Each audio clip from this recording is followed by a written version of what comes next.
What's up, everybody, and welcome to another episode of Reppin with Gina G, a show where I rep my teams by the Bay. And in this episode, I'm repping the San Francisco 49ers.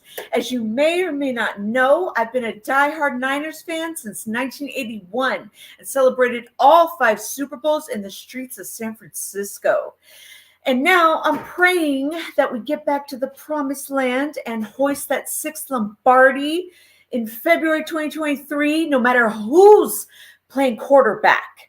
All right, so after showing Tua who's boss, our number 1 defense protected home turf like some Frisco bullies. They picked off Tua and that backup at the end of the 4th and showed showed who's boss, basically. Once again, why our defense is number 1. And that we can't be stopped. And now continuing on a win streak, the 5th one, yes. Came at an interesting cost because Jimmy Garoppolo came down with an injury, possible season ending. Let's just say that it looks that way. He injured his foot, and we don't want to rush him back, but Bigg Brock came in, I'm not going to say it, and had a pretty good game. Yes, I'm getting corny. He threw for 276 yards, 2 touchdowns, and an INT, making the game of the week extremely relevant. Okay, the corny jokes are done. For the most part. All right, so 49ers are still first in the NFC West and finish off their 3-game homestand against the Tampa Bay Buccaneers, who themselves are coming off a short week because they just played Monday Night Football against the New Orleans Saints after defeating divisional foe New Orleans Saints on Monday Night Football.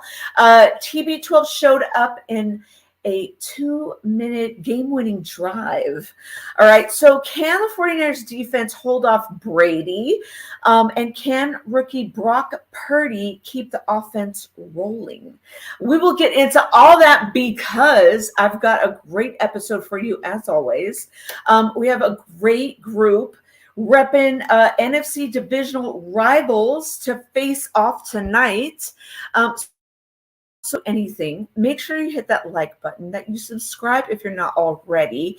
And I got to make sure you're joining the live chat. So to start off, I've got Tampa Bay Buc fans repping hardcore, because that's what we do on this show. Starting off, who I am pleasure to meet first, Big Slim. What's up, Big Slim? What's going on? What's going on? Thanks, first of all, for coming, and it's great to have you. And next, repping Tampa Bay Bucs, you introduced me to OutsideLeverage. What's up, Robert? What's happening? What's happening? It's going down. Thanks for coming. Man, I'm glad to be on. Some area representatives. You know how we do it. From all one right. day to another. That's right. And next, I've got your division foe who you guys just beat, Buke, my boy, repping the Saints. What's up, Buke? What's good, Gina? Thanks for having me. You know what's good, it. fellas? What's happening? What's going on, Buke? Oh, chilling, man. And a friend of mine, Jordan Watkins, who is a Falcons fan, another division rival, and he also is a broadcaster and former defensive lineman at Stanford, who played 3 years with Christian McCaffrey. Welcome back, Jordan. Thank you. Thanks for having me, Buke. I love to see the headband on your head. That's one thing we can agree with. Everybody else, hope y'all doing well. What's happening? What's up, Jordan? What's going on? And last but certainly not least, we've got Reppin, the San Francisco 49ers, my faithful family, regular guest on the show, Rod Cali, living in the ATL, but always repping Cali. What's up, Rod? What's up with it, everybody? What's going on, fellas? How y'all doing? What's up, man? Jordan, what's going on? Slim, outside leverage. What's up, man? What's What up? How you doing, man? How you doing? And I've been trying to get this guy on the show for a while. He's on Twitter known as Ice Cream Judas. Mike Finn, he is a big time Niners fan as well. What's up, Mike? What's up? How's it going, fellas? How we doing? What's up with it? What up, Mike? Hey, Dion, what's good, my man? What's up with it? yeah, let's go. I'm ready. Mike, Yes, sir. what's All right. up, man? Let's What's get up? it, y'all. Hell yeah. Shout out to the everybody in the live chat. We had a pre chat here. Lawrence, platform 246. Have a great show, Niner Gang. And now we got Dion Swift D in the chat. What's good, everyone? What's up, Dion? What's up, Dion? Gotta appreciate the Yeah, Braves ATL. Got to. What's good, Rod? All right, cool. No. Thanks, Dion, for Cooler than joining. a fan, man. So, let's just get right into it, you guys. So starting with our Bucs fans, and like I said, anyone watching for the first time, these questions are open for everyone in the chat. So being that the 49ers defense is so dominant and still number one, as far as I last checked, are you fans or just for your team, are you guys scared of facing the 49ers defense this Sunday? Why or why not? Slim, I'll let you start this one off, man. I'm gonna get out. Not necessarily. Even though I know that the 49ers have a very good defense, as far as our offense is concerned, we practice against our defense as well. It's top notch as well. It's not a big disparity between our defenses and you all's. Of course, I think you guys are much better at getting turnovers and getting takeaways. But as far as just, as far as yards and passing and rushing on those, a lot of people don't really do that against us either. As far as you guys, as far as being scared of the defense, no, not necessarily, man. I think it's going to be a defensive game for sure, back and forth. It's going to be a low-score game. I think both defenses are capable of keeping offenses in check. It's really just going to come down to which offense can score the most points. And, of course, we've been known for having trouble with that. It's a good thing. I don't wish injury on nobody, but it's a good thing Jimmy G did went down because he had you guys up and rolling. You guys was scoring almost 25 to 30 points per game. So that's a definite positive for us. But just going back to the question, are you guys scared of are we scared of the 49ers defense? Nah, not necessarily, man. I think we'll match up well against you guys, man. And we'll just take it from there. It's going to be a good game, but I'm interested to see how it's going to go. Yeah, I'm gonna piggyback off that and pretty much say the same there. I mean, I'm more concerned about how our offense can show up more so than I am about the 49ers defense. The 49ers have a whole lot of a gang of cats that can get after it individually that have had really, really, really good performances throughout the season and throughout the years. But yeah, they can cause a lot of problems. They definitely can cause a lot of problems for the Bucs offense and their tendencies to start off slow and not have everything go their way. But on the flip side of that, again, like Slim said, we practice. Our offense has to practice and go up against a tough defense all the time. And hopefully just translate well into the game. And I don't see us being really scared of them. Can they have a good game? Absolutely. They have some matchups, especially at the defensive ends, that can cause a lot of problems for the Bucs offensive line. It's going to be up to we have to scheme against it though. But Nah, And I don't think we would say that the team would be afraid or that the fans would be afraid of. I don't think we'll be afraid because at the end of the day, we still got Tom Brady, and Tom Brady is having one of his best seasons as far as keeping the ball safe, not turning the ball over. So I think he's still going to make smart choices with the ball, take his checkdowns, basically take what the defense can give him. Shout out to D'Amico Ryans. He got the defense rolling, man. I mean, with Drake Greenlaw and Fred One in the middle running that linebacker core, they're doing a great job. You got a good defensive lineman. They're just really good in controlling the trenches. So, like I say, all together, man, it's gonna be a good one. Being scared, no, I just think we just really have to just make sure we limit our mistakes and just really take what the defense give us. They're running that 4-3 package, so I think one of the main keys, Robert, and I kind of get this back to you. One of the main keys that I thought about this game going into the game is we have to find the run game. We can't sit back and throw their ball 50 times because as good as their defense is, they're going to pin their ears back and come after Brady. So, and it's only a amount of time before their offensive line start breaking down, especially with Donovan Smith. We saw it against the Browns game when toward the fourth quarter, Myles Garrett started taking over because Donovan just started getting wore out. So I think with us, the key, we have to run that ball, keep that defense in check, keep that defense honest, and utilize a lot of play action, man. We cannot sit back and throw their ball 50 times. If Brady's throwing that ball 35 to 40 times a game, it's not a good scenario. I think the boys gonna sit back and come after them. So yeah, and we just saw something similar last week. And Buke, you watched the game against the Saints. Same kind of thing where they had a tough defense, where they match up defensively well against our offense, and they can do a whole lot of good stuff against them. Like I said, individual matchups, they had a lot of them that they could utilize and kind of beat the Bucs. But for the most part, we kept that superstars in check on the defensive side, and it's gonna be crazy. I mean, kind of skipping ahead a little bit there, but we have a tough defense too. Each team is basically facing that toughest defense that they've played in a really long time. So absolutely.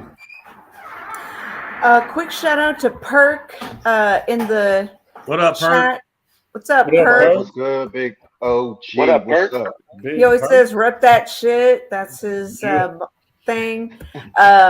Says hi to everybody on the panel. Just want to let you know, Dion in the chat. He says for the Falcons fan, we actually have that as one of the things when we're go away. Okay.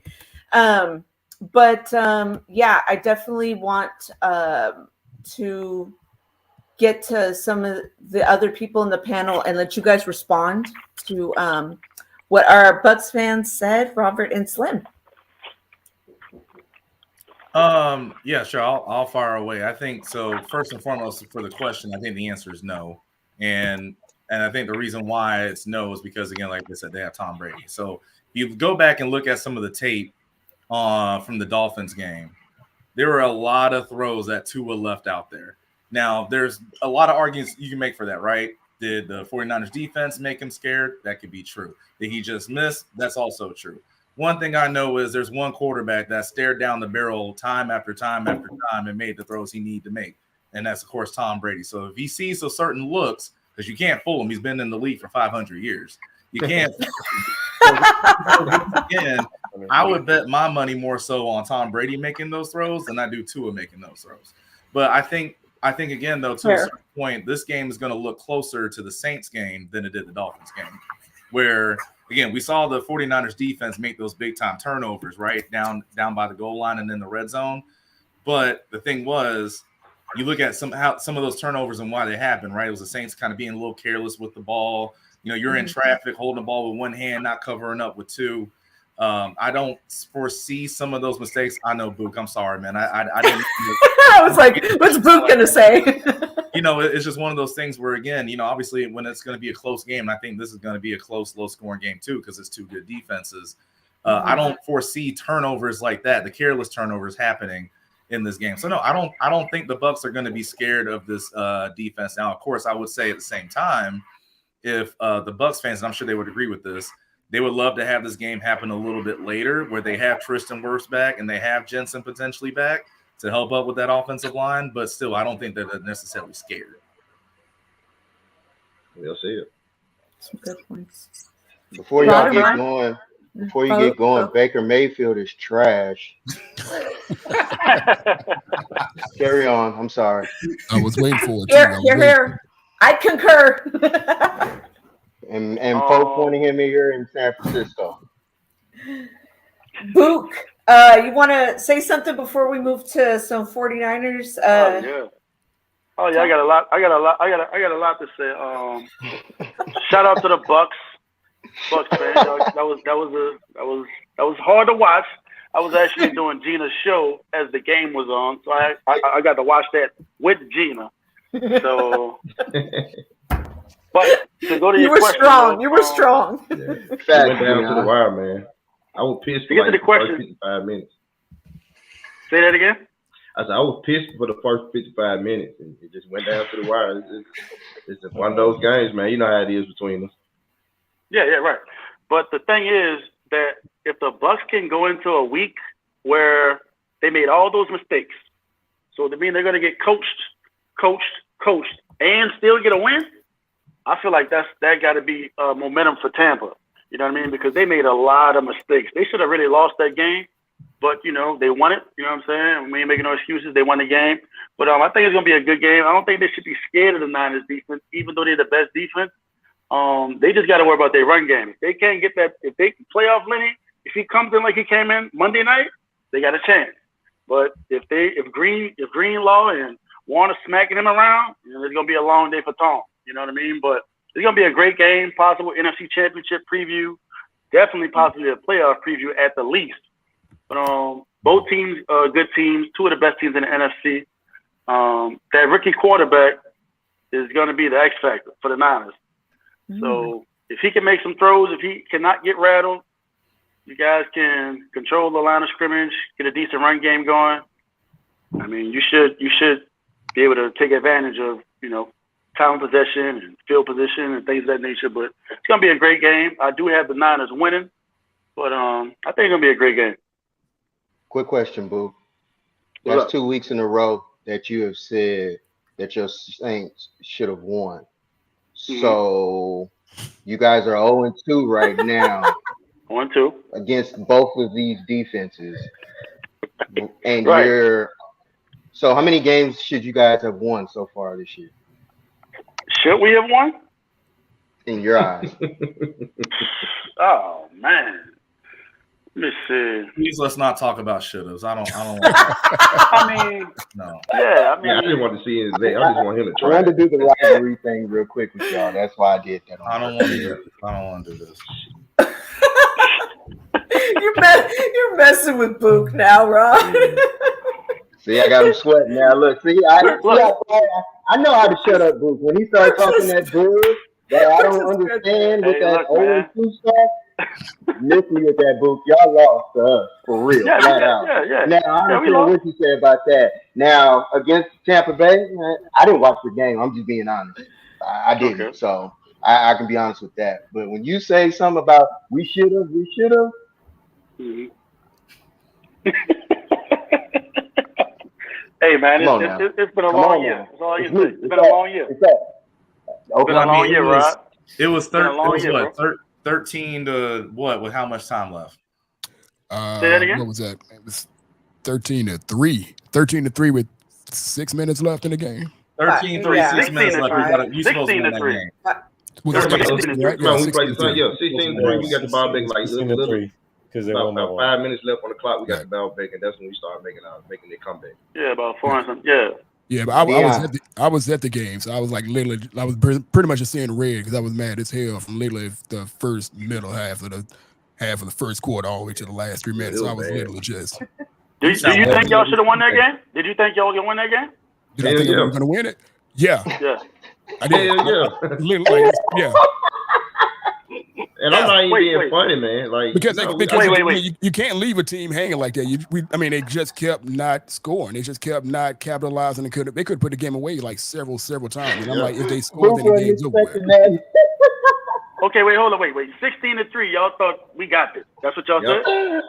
Hey, they were hanging on 16-3 for a long time, man. I mean, like when they couldn't put the game away, I'm like. No, I didn't think I thought it was possible. I just saw it literally 2 weeks ago when we did it with the Rams. When the game we should have lost the game when they had the lead. but they didn't put the game away. That was it. I ain't saying that. Okay. Hey, like, okay, here comes a comeback. No, I ain't see the comeback going, but I'm like, the game was still in play literally until it wasn't. Like, it was just that. Like, no. So at what point in the game did you feel like, okay, we can come back? What happened that made you feel like that? Literally the play that a lot of cats are talking about, 6 minutes left, and they didn't get the third. And I'm sorry, I apologize when Ingram stepped out of bounds and he didn't get the when he stepped out of bounds. Literally, that was like okay.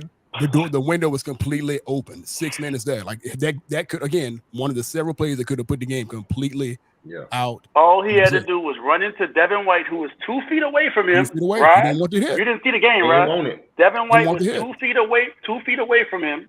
If he would have run into Devin White, it's a different ball game. But he said, "Nah, I'm gonna go out and stop the clock." And he was hurt, so I think that play he was playing in his head too. He was hurt. You know, he got hurt on the last time he had the ball, when the last time he ran it. Then they gave it back to him, and he was already hurt in his mind. He's thinking like, I don't want to get hit either, because Devin White was coming downhill on him. So Devin White. Okay, but why not lay on the ground, fall in bounds? Hey, gotta ask him. No. I know what you said. Give yourself up. Lay on the ground. Hey, you went out of bounds and stopped the clock. Yeah. All I know is something tells me Dennis Allen will be looking for a new job after this season. Definitely. Yep. You think Dennis Allen gone? I think he's gone. Huh? He a one and done? I think he's gonna go. Nah. I think so. Done. I doubt it. Let me ask you this: why do you think he's not gone? Let me ask you that. Why do you think he won't be gone? Why you think he won't be gone? You said he won't be gone, right? No, I don't think he's gone because of the simple fact it's his first year. He didn't have a stable quarterback situation, and that's his defense. If I'm going into the GMs and in front office, I'm like, hey, you know, I had just a revolving door quarterback. He literally just picked Andy Dalton because Andy Dalton give him the least amount of chance to lose games. James is going to lose the game. He proved it against us. And when Devin White called him out and was like, if we get a lead on the Saints, James is going to start turning the ball over. He haven't played James since. And James was mad because he was saying, oh, you're not supposed to lose your job over injury. But honestly, bro, like, that wasn't your job to keep. Like, they were just trying to figure out who was going to actually take the job. But I think y'all got a better chance with Andy Dalton. I think Andy Dalton played well against us. That's Buke's boy. Huh? Buke loves Andy Dalton. James is your boy.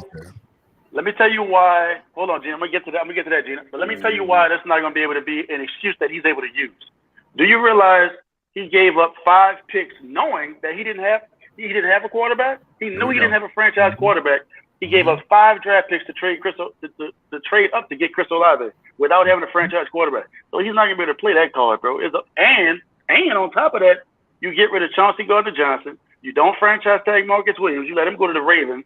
Malcolm Jenkins retires because of that, and you bring in the Honey Badger and Marcus May. The secondary took a significant drop off. He's out of there, bro. Is that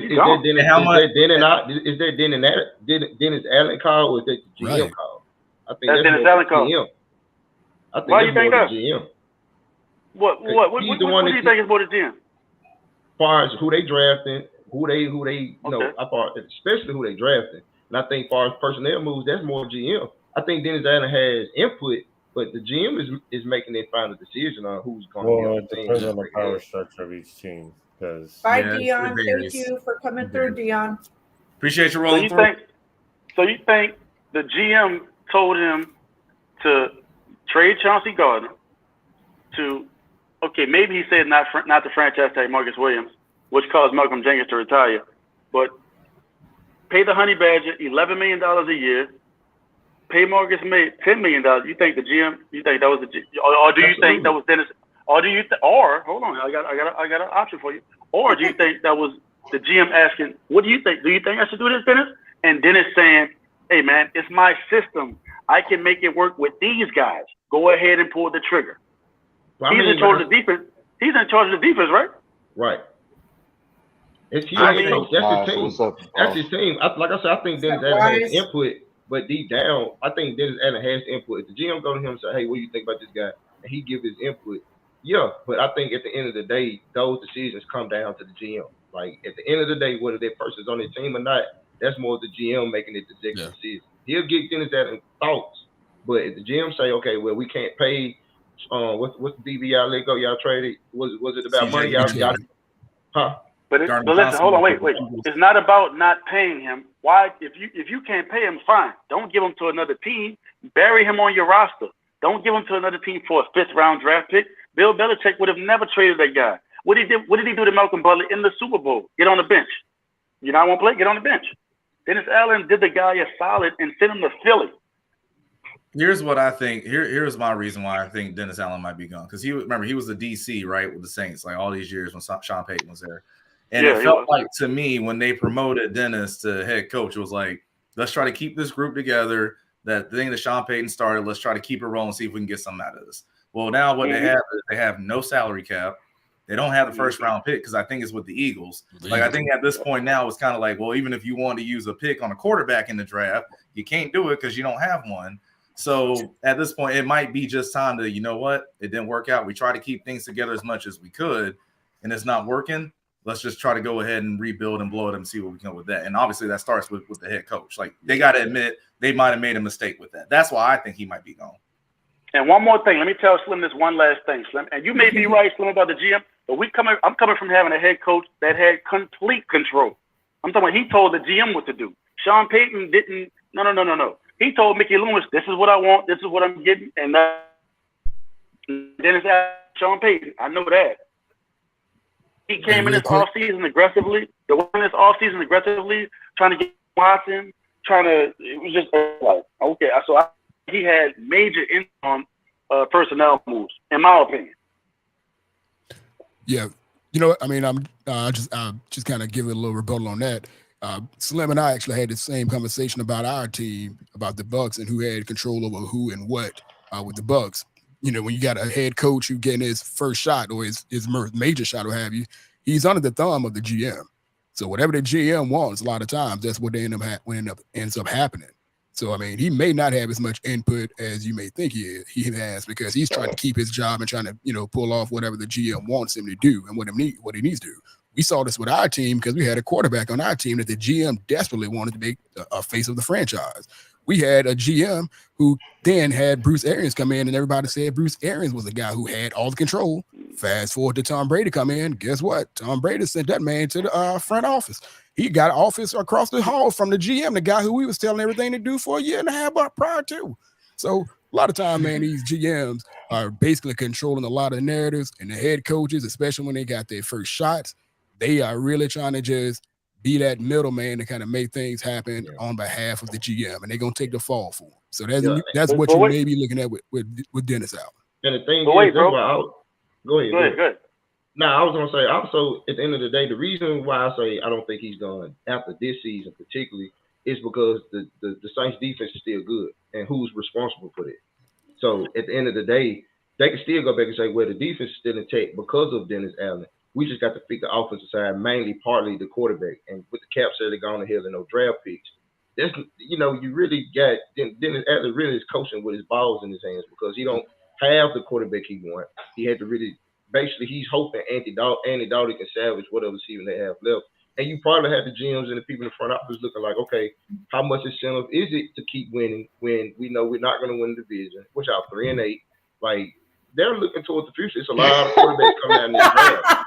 So, you know, they looking like, Stop okay, laughing, Rod. I'm just keeping it real, though. I'm keeping it real. They looking like, well, it does them no favors firing Dennis Allen if they're looking ahead to say we need to get a quarterback somehow, some way. And it just doesn't do anything. Like, if anything, they'll address maybe the offensive coordinator. But I think Dennis Allen, I think he's safe this year because this is first year taking over a messy situation. Well, we do have to move on to another topic, Bo. All right, good. But we will. The Saints gonna get real. Yeah. We can do this all night. I do. Hey, Buke, you guys are 3-8. Hey, Mike and Rod, did you guys want to respond about why they should be afraid of our defense this Sunday? You want to answer that, Rod? You go for it, man.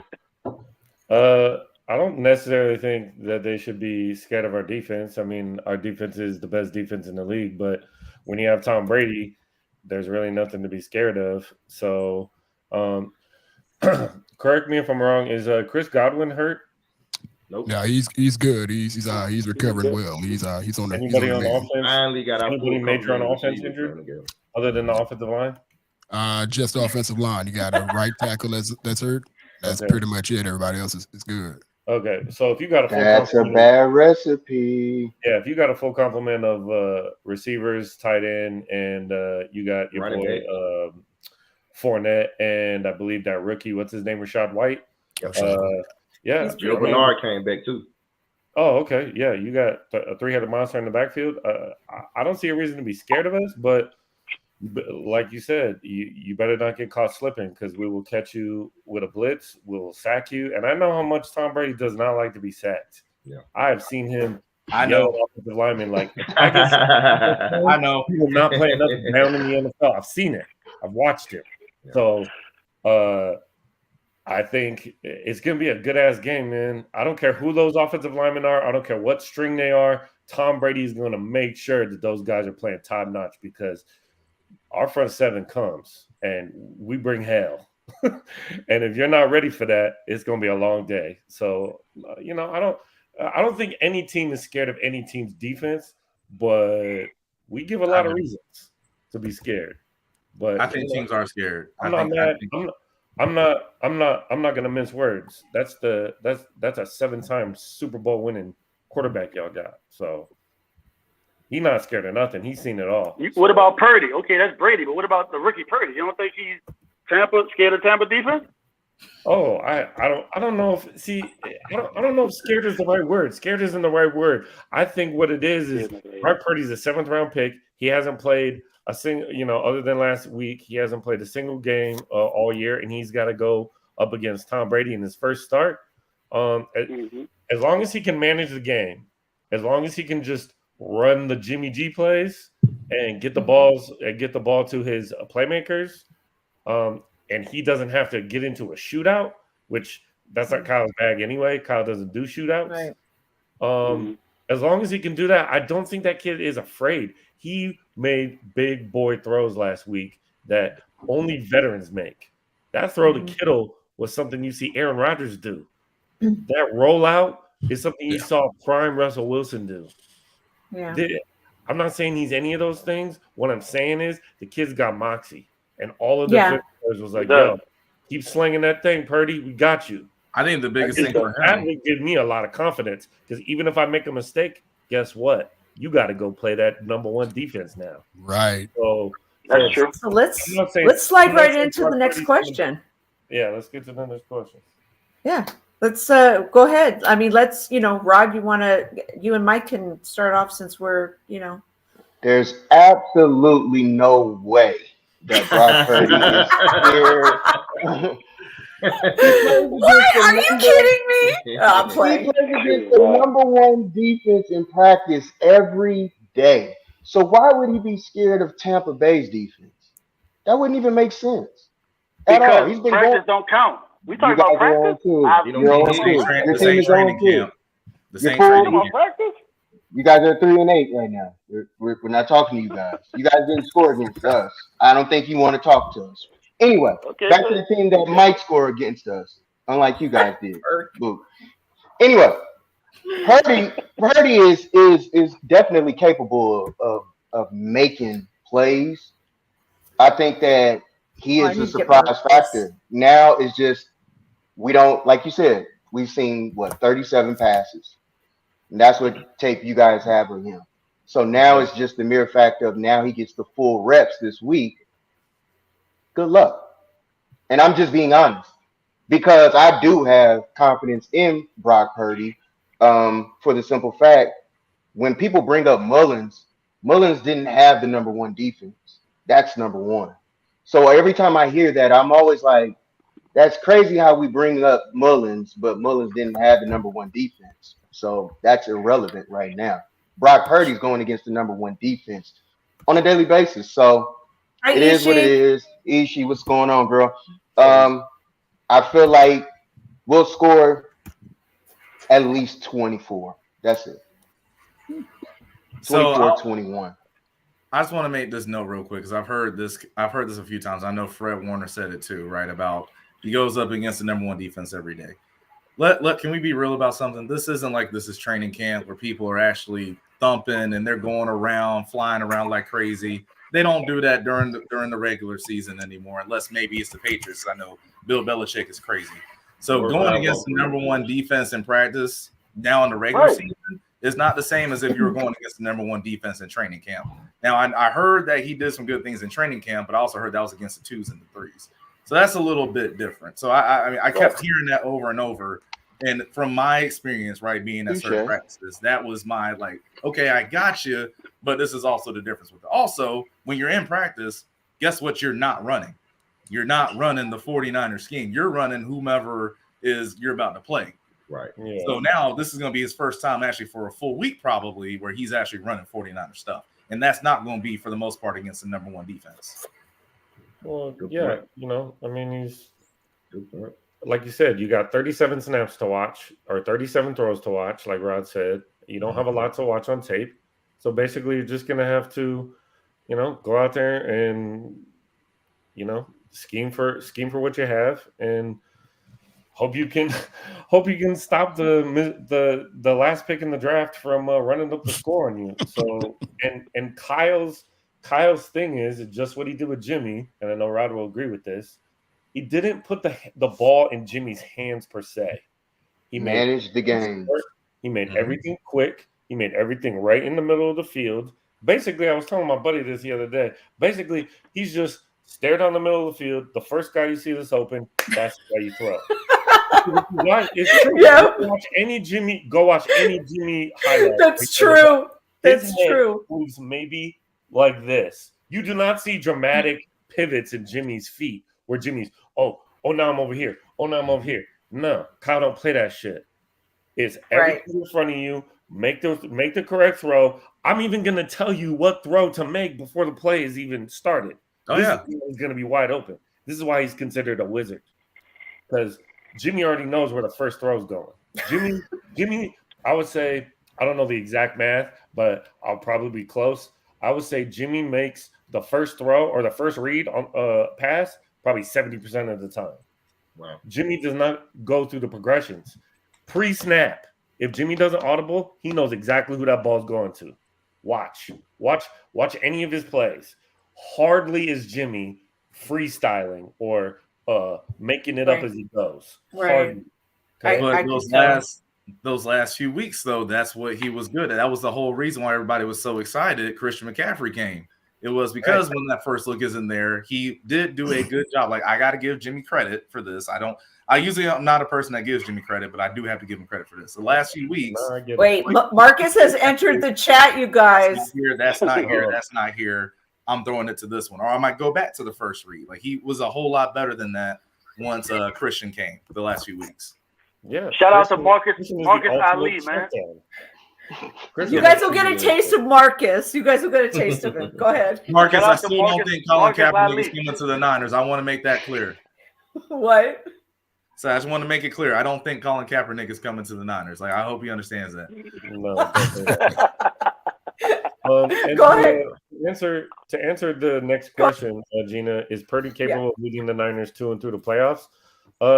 See, here's the best part about that question is that he doesn't have to do it by himself. There you go. Team sport, you get to lean on that number one defense. You get to lean on that run game. And last time I checked, Jimmy got all the way to the Super Bowl just leaning on the defense and leaning on the running game. That's how Kyle likes to win. Even Joe Staley, if you go look, a couple days ago, Joe Staley said that this is not a QB-driven team. So I don't Wait, who said that? Joe Staley. Joe Staley said that Kyle has never had any of his teams have ever been QB driven. Oh, whoa. Yeah. Wait, wow. Coach or go like on just Twitter. Okay. Jim. Go on Twitter and look. You can look it up. This is Gina knows what I'm talking about. I'm pretty sure Rod saw it too. Okay. This is not a QB driven team. This team has been for the last 3 years now. Defense and the run game and a game manager, a quarterback. That's it. I'm just saying, I agree with that about your team. I'm talking about. Oh, go ahead. Sorry. So I agree with him saying the Niners are the QB driven team, but you say Kyle has never had a QB. You say Yeah, college? I just wanted to know like what he meant by that. In San Francisco, Okay. No San all Francisco right. team has been QB driven. No. Okay. I'm not talking about Atlanta. Atlanta, yes. Yeah. No, that's Yeah. hey, it was about to be Yeah, some- he had the This is MVP. what I'm about to say. San Francisco. San Francisco. Yeah, sorry. Got you. He had the MVP. So can Brock lead us through the playoffs? I mean, I would love that.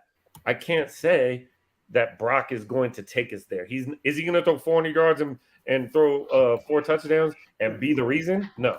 It's going to be a total team effort. Just like Greenlaw said, keep slinging it Purdy. We got you. You know, so it's going to be a total team effort because you're at the third string. If he goes down, what do you got? Josh Johnson and Jacob Eason? At that point, you pack it up and pray for 2023. I had forgotten about Eason, to be honest with you. I was like, oh. If we ever see Jacob Eason throw a pass in a San Francisco 49ers uniform, you might as well just stop watching. I haven't seen him throw a pass since Washington. There's a reason for that. I haven't seen it since Jordan. That's my take. Hey, remember last show at the overreaction? I was like, I'll take Cam Newton, and I am not a Cam Newton supporter. Yeah, But I'll take him right now. I remember that. Cam Newton? and Newton. Yeah, Cam. I don't know. Scam Newton. No, not for me. I'm good. Hey, we needed before over Baker was my stance. Yeah, I don't know. In comparison to I don't Baker. know if he beat. Yeah, she was saying that in comparison to Baker Mayfield. Yeah, Oh. Yeah. over Baker. I can feel that. I think that locker room presence, though. I told You think I would love to see personality too Nick when big? they post it. I'd love to see it. But I want that Lombardi. Right. Do you No, I think think- Cam's personality is too big for or what? You think he's too flamboyant or what? He's a diva. He's a definitely diva, okay. a diva. Yeah, Oh, yeah, I he's agree with that. definitely I a agree with diva. So I don't. Yeah, Cam feel just y'all. his personality yeah. just doesn't mix with a lot of Yeah, I people. don't think He's unique. I don't Yeah. think Exactly. I When don't you think talk that's about it, locker though. room and you talking about a lot of men, alpha men, and you talking about guys like that, you got to look at it. He a like, little zesty. He a little zesty. Ooh, Yeah, Not we even got that, a man. we got a Not even Brady that. fan He in the just house. like the Niners Personality, are we're like brotherhood, and I don't know if that's that type of brotherhood. Like I don't know. Right. I don't think Right, he's right. built for that. Yeah. I think the I could be MVP wrong. Cam when he was in Carolina, that's a different type of Cam. I think Exactly. as he started growing, Yeah. started getting that on Cam's his not crowd walking and through the started door. wearing all these crazy outfits. I think that what led to his demise career-wise because of the fact that not only are you playing good, you're looking weird, and that don't go Yeah. together. You know what I mean? And Right. you got guys in the locker room. You might got younger guys looking like, "What's up with this guy?" You know, he coming in the locker room, Right. he's looking his way, and you know he has this type of attitude about himself that he is the best and he is good. There's nothing wrong with it, but I just think now you put him in the locker room with amongst 51 other guys, 52 other guys, and it's not a thing that's gonna mesh. It's not like personality is too big, and that's cool, but it's just not gonna work for us a locker room standpoint. I agree with that. Anyone else got something to say about Brock Purdy? Well, Brock Purdy, I look at it as like he ain't got a choice, right? Who's after him? Like you know, he's it. So with Brock Purdy, I think he's in a unique situation where he can definitely add value to his name and to who he is as an athlete, and try to keep his career going in the league beyond the 49ers. So because we already know it's Trey Lance's team. Like y'all gave up the form for him. So if your name is not Trey Lance, you're not important unless Trey Lance doesn't work out. So I mean, even Jimmy G knew this, and Jimmy G was a model professional, staying back and going through all the ways and still saying, okay, I'm gonna stay back and back him up. And eventually got his shot, got the pound back at the offense again, and he get hurt. So I think with Brock Purdy, I think it's too early to tell how good he is. As far as going back to us and our defense, I know Todd Bowles is salivating knowing that he got this green, fresh, sitting around, not only sitting around, but Mr. Irrelevant. Taking the snaps. I agree. This is a game where he can definitely say, okay, I agree. I can sit in the woods, I can give my defense some much needed motivation. Gina, you're doing this shit on purpose. What? You're doing this shit on purpose, Gina. She knows it. She knows it with Marcus and this shit down here. She does this shit on purpose. Hey, you know what? Gina does this shit on purpose with this You dude. know what? And you know what? I'm gonna say this. I'm gonna put this out here because I didn't catch a lot of the pre-talk you guys. I didn't come here for this crap. I think Trey Lance isn't it. Like, I think y'all gave up a lot. I think y'all been better off with Justin Fields, somebody like that. But Trey Lance, from what I saw, I'm like, nah. I think he's just athletic. I think he's good. He's good with his feet. But if you talk about a guy sitting back, making those reads, making those passes, hell no. Like, nah. That's just okay with his feet. That's but you talking about a guy that's gonna have to do all the phases as far as arm, legs, reading, checking it out. I don't think Trey Lance. I think in the Kyle Shanahan system, he's in a very good system to kind of groom him and develop him in a way that he'll just run a Kyle Shanahan offense. But do I think he was the second best player? Where y'all drafted number 2, number 3? Do I think he was that type of caliber player? No. Do I think he was better than Justin Fields coming out? No. Like, so y'all better hope that guy work out. Because me personally, I don't believe him. So I'm just being unbiased. I ain't got nothing about the 49ers. I just didn't believe him. I just think he got that Carson Wentz type of situation where coming out of big school, and now look at Carson Wentz. So, he might be heading to the same fate. We also saw what Carson Wentz was before he tore his ACL. Yeah. Well, what happened when he broke his ankle? Trey Lance broke his ankle? Yeah, I was saying, well, that's the thing with Carson Wentz. We never. Well, that's my point, though. We never got to even see that 15-game stretch or however long it was that Carson Wentz had when he was on his MVP race. Mm-hmm. That with Trey Lance, we literally don't know. All we seen from him was there was a Houston game, obviously second half, a gotta win it game for the Niners to go to the playoffs. He tore it up, and then we saw the Bears game in a monsoon. Don't really know what you want to take from that. And then, of course, the one quarter of the Seahawks game where, again, I don't know why, for the love of me, Kyle and the powers that be decided we're going to keep running him. Yeah. When every time he runs, he gets hurt. Like, that was proven even the year before. But they try to do it. He breaks his ankle. So, like, again, we just don't know. We haven't seen enough to say what he is or what he isn't. I don't know, man. I just think for my eye test, when you talk about a quarterback, man, it's for me, like, it don't take long to say, okay, he got it, or he don't. Like, I remember, like, when Justin Herbert came out his rookie year, I was like, yeah, he got it. Like, I think he's good. Like, you remember even Bruce Arians, you can tell to it, like, yeah, he got it. Other guy like Justin Fields, like, I believe he's just in a bad situation, but you can tell that guy, he's if you put Justin Fields on the 49ers, I think he does better than Trey Lance. Hell. Let me ask you a question. Did you think Peyton Manning had it? Absolutely. Peyton From Manning the first year? Yep, because he went to Tennessee, and he was who he was at Tennessee. No, man, Peyton Manning was. This is the argument everybody try to make about James. Remember, Robert? They just throw a lot, and he throw a lot of interceptions because he's just a high frequent passer, and it's going to happen because you're a rookie. No, you knew Peyton Manning had the goods. Like, what about Jalen Hurts? Huh? What about Jalen Hurts? Jalen Hurts? Yeah, 100% knew it. I knew Jalen Hurts was it. I watched the whole time. Yeah. I had mixed feelings about Jalen Hurts because of the fact that typical Alabama quarterbacks, there are a lot of flash in the pants, kind of. Jalen Hurts, it was mixed. It was real mixed because it was just like, okay, but now you see the Eagles really invested in this guy. Got AJ Brown, got Quez Watkins, got the other receiver out of Alabama, forget his name, but with a good ass defense too. So for even Jalen Hurts, I think he can just relax and feed Jalen Hurts.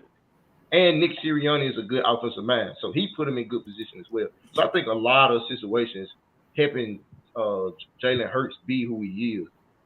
I just feel like if he went to a team where you was asking him to be like a Trevor Lawrence or something like that, just make all the wrongs right, it wasn't going to work. But Jalen Hurts is in a very good situation, like a Trey Lance would imagine if he never got hurt. Good ass defense, good ass coach, good ass offensive scheme, got weapons all the way around him. All you have to do is just focus on being yourself. Play yourself, play your game, and everything's going to work out. So. Right. And well, speaking of that, going back, didn't have that time to do it. That's my whole point. That's why I'm saying I can't say that he has it or doesn't have it because we haven't had the chance to see it. We haven't seen enough. I don't understand how people can say it in the 3 games, and it's like he's a. I thought for me, like I said, I just feel like he was overhyped coming out because everybody's looking for their new Mahomes. Everybody's looking for a guy that can run in and throw it backwards 90 yards down the field. Like everybody's looking for that type of quarterback. That's the way the league is going now. Cal didn't want that though. Cal didn't want it. I think wanted a smart quarterback. That could extend it, sure, but he wanted like that naked. He wanted the smartest guy, exactly. Use mobility, but still throw the ball on time and on system the way he used to use in the West Coast system. That's why they picked him. Yep. And say that again. Wait, say that again. Say that again. Who said that? Said what? Who said what? Nah, he was saying what you were saying. You said that's what he wanted. Somebody, a smart somebody. I didn't hit. I got lost. Oh no, I think he wants someone to run like those play action, those boots with, but still stayed on time and on system. And I think he saw that in Trey Lance, and he could develop him into that quarterback that would be that accurate guy inside that West Coast system. Okay, all right. I hope it work out, man. Y'all gave up a lot for him. But as far as Brock Purdy, Wise, no, hell no. No. Hey, no. Brock Purdy ain't got nothing to lose, man. And he playing with his money, man. And Mike Rod already said this man. He's running off a hell of a defense. The defense gonna carry him. The defense got him. He's basically in the spot where everybody wants their franchise quarterback every year, except for they didn't have to give up a first top 5 pick, anything for him. They got a guy who's in there who is surrounded by talent. All you have to do is not mess this thing up. Be a game manager. Be the first thing that you have to be a good quarterback, which is manage a game. He is literally in a perfect spot. On top of that, it's just very smart. On top of that, it's just very smart for guys like Fred Warner and them to pump the kid up, especially after a win. That just builds him up even that much more. Like going in, now you're about to go in against Brady. So now with this type of attitude and this type of swag, the way he's going into this game, and now he got that number 1 defense behind him. Oh, I know I'm walking in that game like, what's happening? What's going on? Robert? You know what I'm saying, Robert? All it takes is one good shake from Devin White. Devin White gonna bring him back down to earth. I'll say White come through that A gap, hit him, and talk this shit to him. Don't let him know you'll sit around pick for a reason. And sometimes a young quarterback with a little too much confidence can sometimes be a bad thing. There you go. We know all about that over in Tampa Bay, man. There you go. And we can't have a lapse with Brady, and then we have a situation behind you. Well, I think the deal is with a young quarterback like Purdy. I think the deal is as long as he's not having to play from behind too far and they don't put too much on him, he's going to be in a good space. But to start games off, he's always going to start off with basically 2 or 3 steps ahead because he got the confidence from, again, playing from a good defense in practice. I know he's just now getting those first team reps and all that stuff. Obviously, they're not hitting him in practice, but he's going to get it. He's going to get those looks. But he is playing from a high standpoint. Like he has leverage when you have a defense behind you that can just keep you afloat. I know for damn sure this is the fact because we got a quarterback that's been doing the same thing for 3 years in Tampa. Like we are literally leaning on the defense to do what they do and basically just hold on until an opportunistic time, like we did last week with 6 minutes to go to the game. Yeah. And on top of that, we're playing at home again. So it's like we have a bunch of things behind him right now. It's like, hey, but like I said, it's the unknown because we don't know. Yeah. And then you got Todd Bowles as the defensive coordinator on the opposite side. Come on, man, look what he did to Mahomes. You know what I'm saying in the Super Bowl. You know what I'm saying? Todd Devin White. I know. He's a very good defensive coordinator. I'm just saying. Well, we'll see. In Purdy's defense, Kyle is not going to just let Devin White blitz up the A gap and lay him out. First of all, he is notorious for leaving George Kittle in to make him the 6th offensive lineman. Show me anywhere in this entire season where Jimmy Garoppolo got blown up with a guy blitzing through an A gap. Well, you ain't played us before. It hasn't happened yet. So I'm not saying Todd Bowles ain't gonna try it. I'm not saying that at all. You guys got a way better defense in Miami, and the Saints got one of the best front fours in all of football. Even though the record is Okay, front seven. Let me ask you this: whose defense you think is better, Tampa's or ours? Whose defense you think is better? I think you have a better. I think the Saints have a better front four, but I think they have the overall better front seven. You like Cameron Jordan and Davenport is better than whoever they have. Their best player is on IR, Shaq Barrett. He's the edge rusher. Mhm. He's the Bosa of their defense. He's gone. Okay. So, Right. all I'm saying is I respect Devin White and all of those players, but are you going to do that every play for 4 quarters? I highly doubt it. No, you know what? And if you do, good luck having Devin White run over Juice Chet, because that's never happened in the history of football. So That's a good content I right respect there. your defense, but you telling me that he's just gonna blitz through the A gap and put Purdy on his ass, I'll wait to see that. Well, one thing that you guys got, Mike, is again, you mentioned Kittles being able to step in and be, an extra lineman and so forth. The way that you basically keep linebackers off you, the same thing I've been begging our team to do a lot of times. We play good teams and so forth, is to basically put your tight end out, send your tight end and basically work the middle of the field and keep those linebackers occupied. George Kittles can do that, except for recently he hadn't been, that highly productive in the past, I think 3 games or so forth. So, it's gonna be honestly a good, interesting thing to look at to see how they utilize Kittles to thwart off the threat of Devin White or Levante David coming up that A gap. Like and you said. It's gonna be you got to interesting. think about it. Yeah. And you got to think about it. Devin White gonna have his hands full with C-Mate. I think he's gonna be on chase mode with C-Mate. Wherever C-Mate goes, Devin White got to keep an eye on him. Just like when we played the Panthers, Devin White got to keep an eye on C-Mate. That's really a one-on-one between him and Christian McCaffrey. Levante Davis is gonna have to keep his eyes on Kittle. So the linebackers got their jobs full. It really gonna come down to the trench play, and Todd Bowles gonna take his shots. He might not come up the middle through the A gap, but he will bring that nickel back off the corner. Have Logan Ryan or have Keanu O'Neal come around that corner and catch Brock Purdy on the backside. So I think Todd Bowles is real, got a lot of ingenuity on how he dial up his blitzes. But at the same time, he definitely have to keep an eye on how Kyle Shanahan scheme his offense. Because Kyle Shanahan knows how to do a lot of misdirection and keep those linebackers just kind of peeling back and coming through. He knows that you got to keep an eye on Christian McCaffrey. Like, he knows that George Kittle is going to do what he got to do. If you blitz one side, he's going to send some guy over there to get the catch. So I think it's going to be a good chess match between Kyle Shanahan and Todd Bowles, man. It's just absolutely. It's going to be whoever make the most plays. Real. I agree with that. I think it comes down to whoever has the best run game. That's just being honest. Both of them have bad run games. And I think whoever has the best run game would win this. Because if you can dominate and can control it, then we can run the naked bootlegs and everything like that. And that's when Brock Purdy gets in that bag.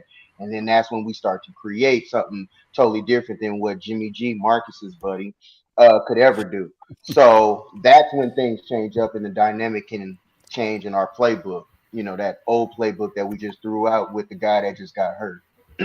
Yeah, I think it's different. The only reason why I say it is because I think that both teams, their expectations of what is a good run game is different, right? Like San Francisco, y'all come in, it's got to be that 100, 150, maybe 200-yard game. Tampa knows they're not going to do that. Tampa might just want 60, 65, 70, because as long as they have something that you have to somewhat respect it, then that's where a lot of that play action, a lot of, we see Brady with that, especially these last few weeks. That's where that comes in. So that's why, it depends on what you mean by, who dominates the run game. Because dominate for both teams is a different thing. Right. Yeah. Right. Agreed. I like that. So, Great point, Jordan. As far as Brady and this,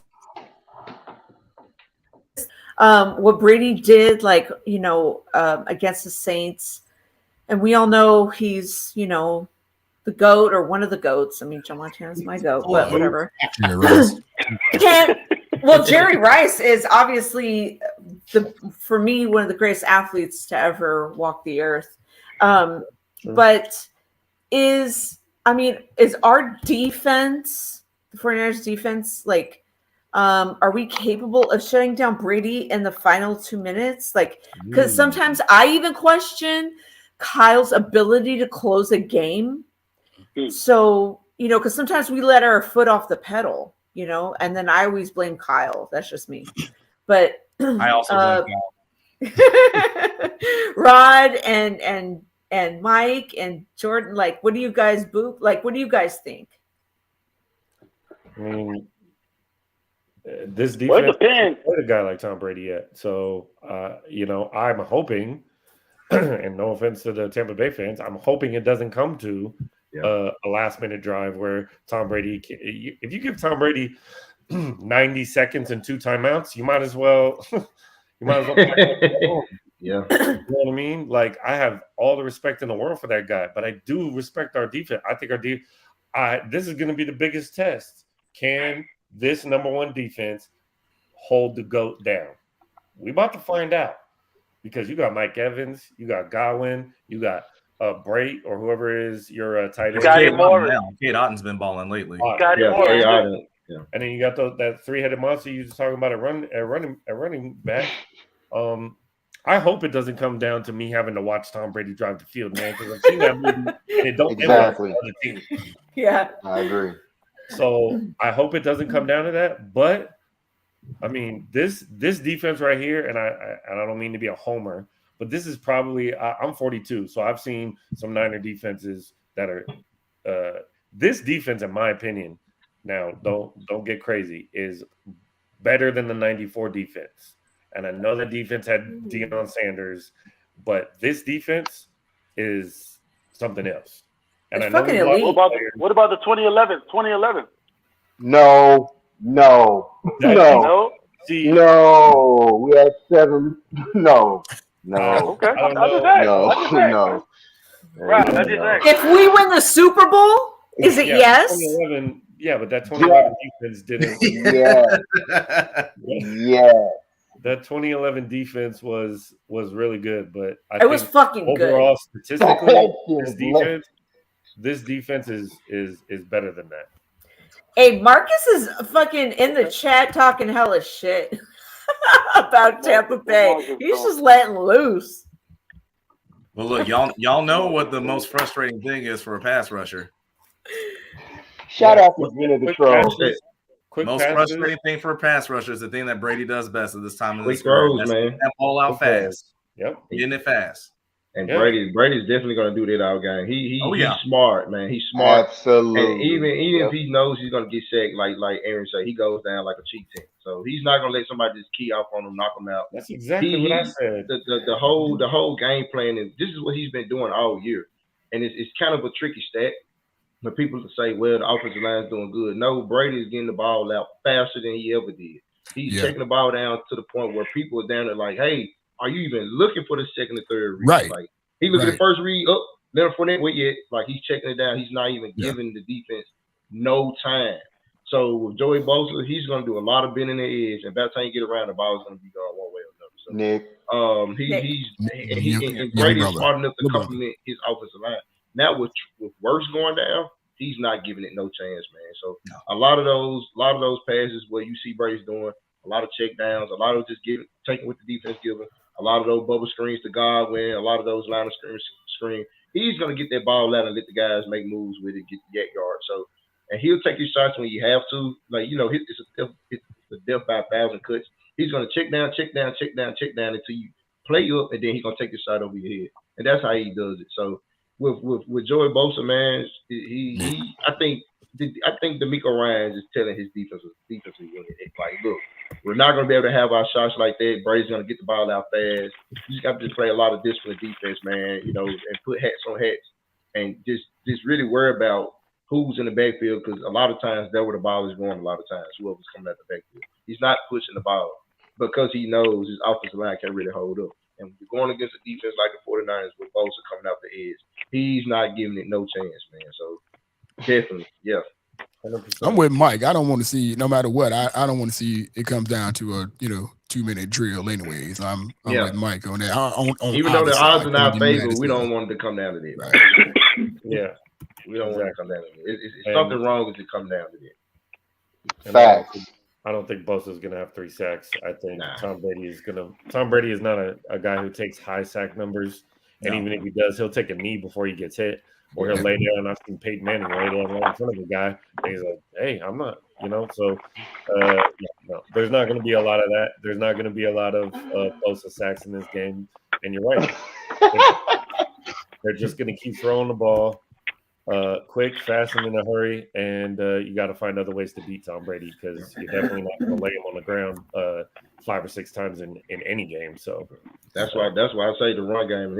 He made a good point about not even having us a dominant run game. We just need to be able to run the ball.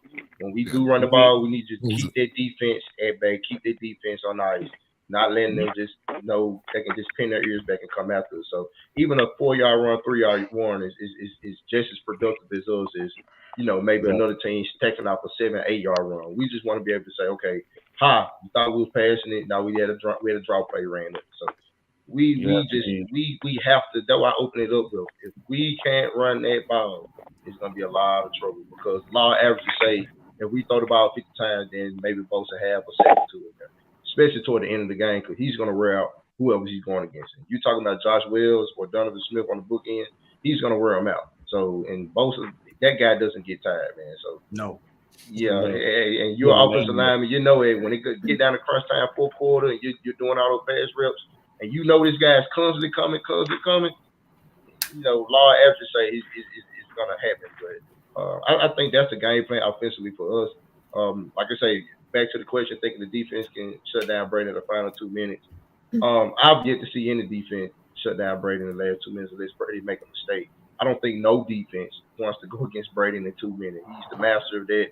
Like, if you're in that situation, like last game, you had Andy Dalton literally biting his fingernails. He was nervous as heck in the 2 minute drill. He was just like, God damn, he go back and look at it. Andy Dalton was sitting pacing up the sideline, biting his fingernails because he knew, man, Brady's gonna pull this off, and which he always does, man.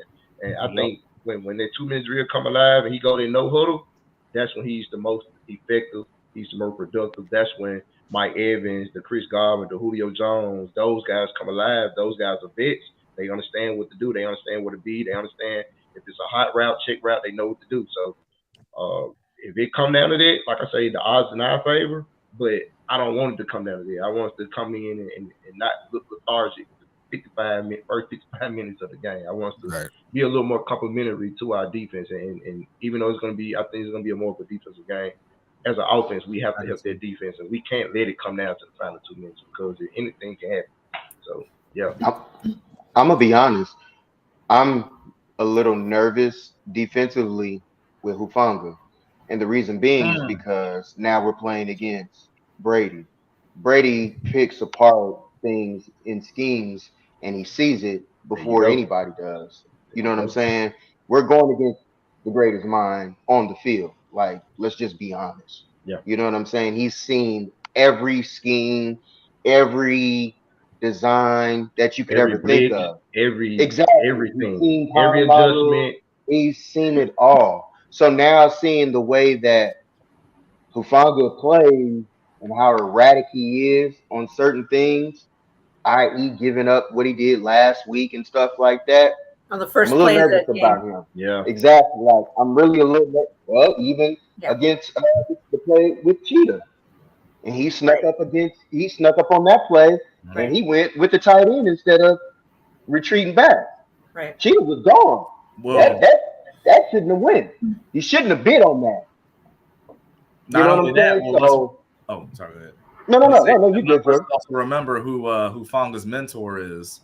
And who Brady has seen a lot of times, Troy Polamalu. So if anyone knows what Troy Polamalu disciple might be thinking, it's Tom Brady. Absolutely. I was at school with him. All right. That wasn't when I was there because we beat USC a lot of times, but No, you didn't. Not when I was there. No, you didn't. No, you didn't. We were 4-2 when I was there. Not when I was there. I said when I was there. You're younger than me, remember? I love it. So in terms of Brady, and then because I want to get into talking about NFC division after this, I'm like trying to. That's what I want to talk about at the end. Is it important for Brady? Like, does he care, do you think? Or like, do fans care? Because I mean, I don't know. I know he talks about it still. I just heard him talking about it today. But does he care about winning here? Brady's divorced. Absolutely. Brady now has a new chick. Brady is from California. Brady wanted to come here a couple years ago and got told no. What was the quote? Y'all stick with that motherfucker? Y'all picked this dude instead of me?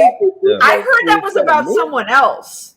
No, that was about Jimmy G. I heard it was about Jimmy. He said that was it about was Jimmy G. You know, he got Jimmy G kicked out of New England. Well, he was looking like he got him kicked out of there. I know. Yeah, he had to go run upstairs. Yeah, but someone said he said that quote about somebody else. Nah, it was about Jimmy G. Quiet as kept. He had the opportunity to come to the 49. He a California kid, like I said. He stayed in San Mateo, 25 minutes from Sarah High School. Yeah, so he that was probably been a more storybook ending for him. Right. To play for the team he grew up watching versus coming down to Tampa and winning. They'd be the first team to win a Super Bowl in their own stadium. But for him, like, yeah, I think his option was to go back home, go back to California, play in front of his parents, play in front of his family, stuff like that. He's a California kid. He had a long press conference about just reminiscing about him as a child, being a 49er fan, and how he always loved the opportunity to come back and play. How he said he missed the opportunity to play in Candlestick because he tore his ACL that year. So yeah, man, he definitely relished the opportunity to play against the 49ers, at least at the very least playing in front of his so-called home crowd, in front of his family and stuff like that. So he definitely want to win. He said a lot of his family and friends gonna be in the stands. He said back the last time he played, that's when you guys had what's the coach name? What's the last coach you guys had? The good one or just like regular, like last? Man, he came out of college. Harbaugh? No, not Harbaugh. Jim Kelly. Jim Kelly. Jim Kelly. He said Jim Kelly came up to him and told him, "Hey, this is like a home game for you during warm-ups because of how just ecstatic he is to play in San Francisco." So, yeah, I think he definitely want to win, and for those reasons. But back to as far as the team and what we need, we definitely need this win. It's a conference game. We definitely got to start stacking these wins, man. Like I always say, you definitely want to be playing meaningful football in December. So it's a big time thing for us. We got to start stacking these wins, just like how we won the Super Bowl and then Super Bowl year. We was rough all throughout the year. Then we started getting hot toward December, going into the January. We started stacking wins, getting hot, and we went to the playoffs hot, and the rest was history. So I think if it's gonna happen for us, Robert, if the thing's gonna start turning for us, we have to start winning games like this, especially meaningful games, especially against good teams, to prove to ourselves that, hey, yeah, even though we're our 6-6 team, we can beat a team like that. And that's what everyone's saying. Once we get in the playoffs, anything's happen. And that's what Bruce Arians already preached. Hey, you know, we can be whatever we are as long as we win the division and get in the playoffs. You know, now all bets are off in a given Sunday. So I think we have to, this is a challenge for us. It's a challenge for Brady. It's a challenge for everybody on their team to say, okay, can we walk in these guys' stadium and get a dub and go back home with a dub? Not only playing against San Francisco with a wounded quarterback situation, but also offensively playing against the number one defense. If there's a time where we need to figure out how to score points, it's going to be Sunday. Because if we can't go in and scoring 3 points in 50 minutes, it's not going to happen. It's not going to work. So, yeah, it's very important to Brady, to us as a team, to the fan base. We need to know that we are better than an 18-point offense team. We need to know that against arguably the number one defense in the league. We need to see what we're made of. We need to know, hey, whatever Byron Leftwich has in his bag or whatever the execution needs to be, because I go back and forth with that a lot. Certain throws we leave, certain plays and certain points we leave on the field just based on execution. Like last game, missing that throw to Julio, missing certain throws to Mike Evans. Like those plays are in there. We have those plays. Just like when they played the Dolphins, first play out the gate was a touchdown. So they can be gacked. You know, you got to think about it. Our full company of receivers is 4 starters: Mike Evans, Chris Godwin, Julio Jones, and Russell Gage.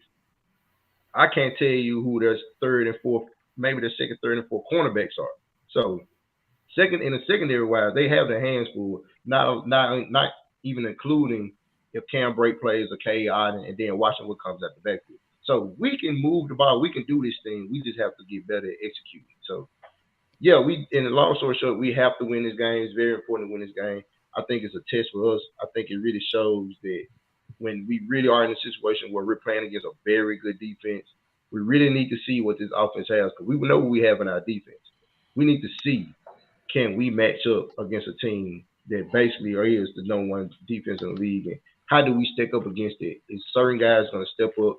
Is the blocking going to hold up? Is Brady going to take those chances like he need to? So, yeah, we got to win this game, man. We have to. It's very important. All right. And Gene, I mean, to answer the question, as a fan, for me, I don't give a damn about him winning in San Francisco for the fact, him winning in San Francisco. I care about winning this game because we're playing one of the best damn teams in the NFL right now, especially on the defensive side of the ball. So I don't give a damn about his homecoming, to be honest with you. Serious business. It's all about winning. It's all about winning against the best damn team that we faced on defense. It's a business trip, man. It's exactly what it is. I mean, it's a business trip. We're there to take care of business. We're to try to make the win happen.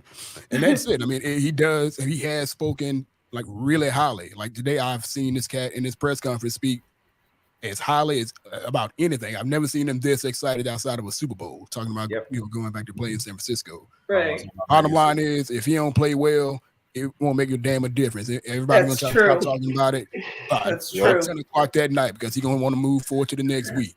So, yeah, it's important to him. It's important to us as a win, but not because it's back in San Francisco. I love the Yay area too, but damn, I'm there, got to go there to win.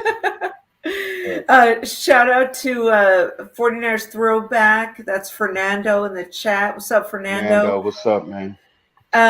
Yeah, I hear you. And I just wanted to point out, somebody told me that, oh, no, it actually wasn't Jimmy G was talking about. He was talking about Fitzpatrick. Was it Fitzpatrick? I thought it was Derek Carr. Somebody had brought it up because later after that, he had to talk about the regulars.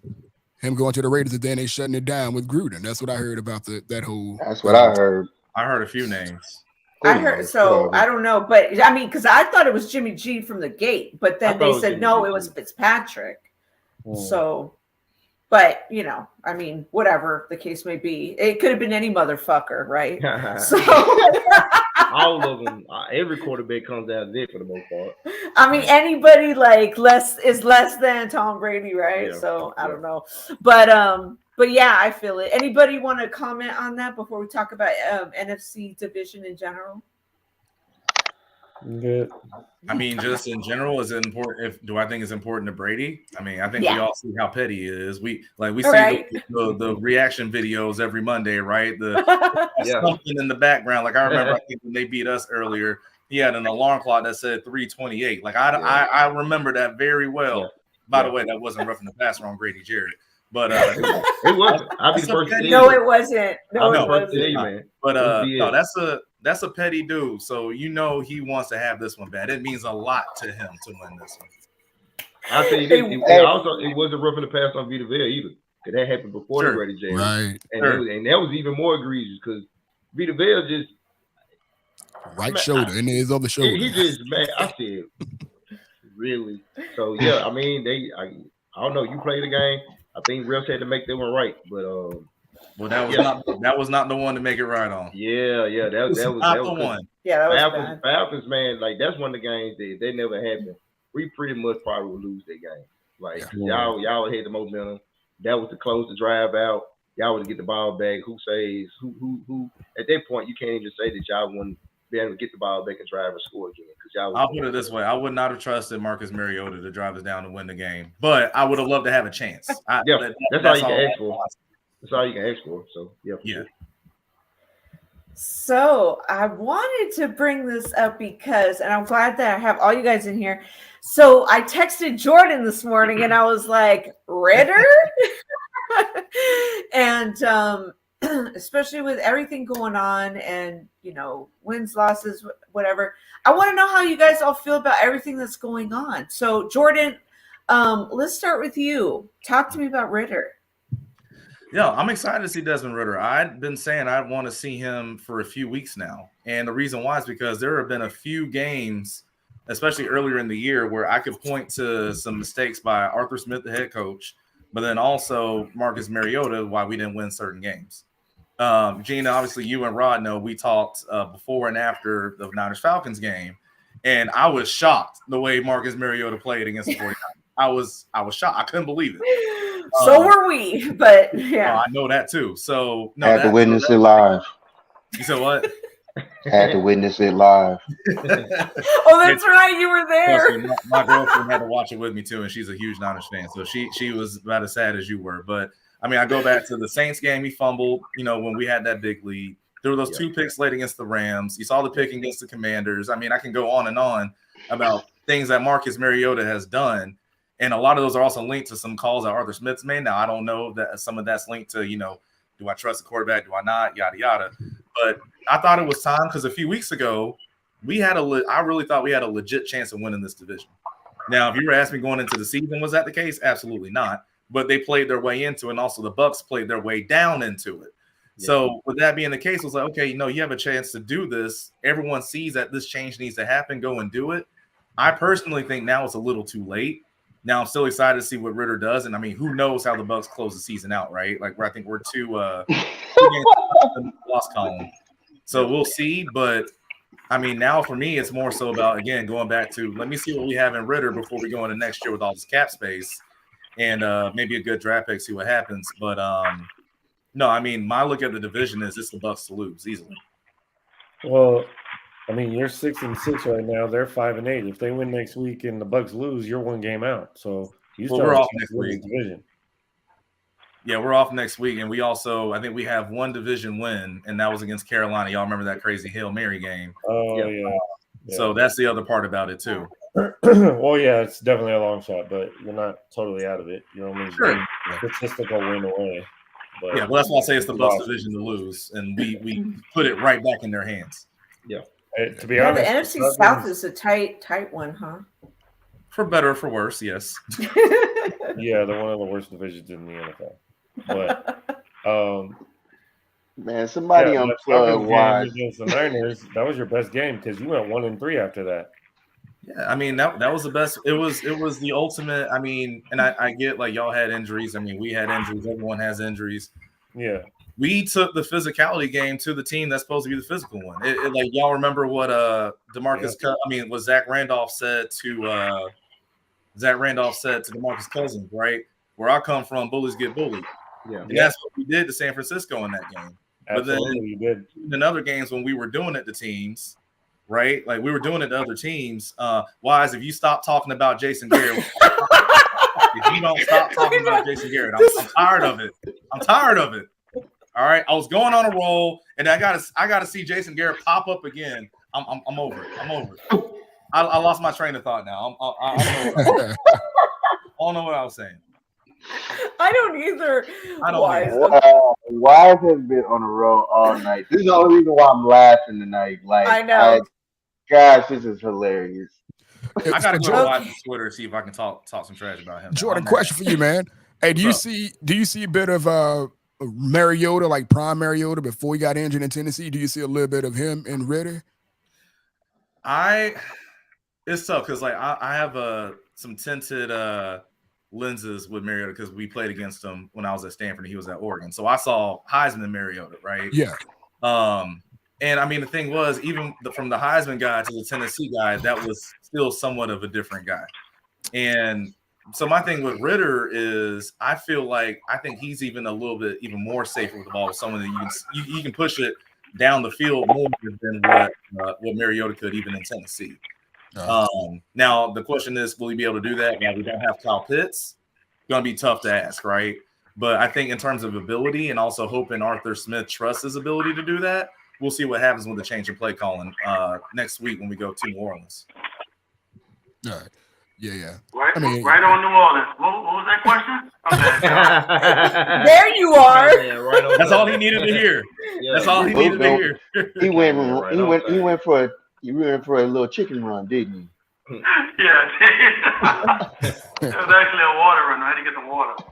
Where'd you have to go? New Orleans? The Gulf of Mexico. Golly. I thought you were taking a deuce. Lake Charles, Louisiana.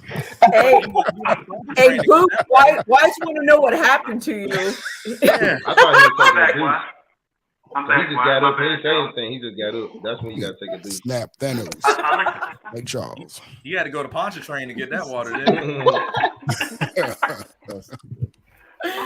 Anyways, go ahead. And you have headphones in. How come you don't know the question? You have headphones in. How you don't know the question? You walked off. You got headphones in. I just put them back in. I took them out. I'm done, y'all.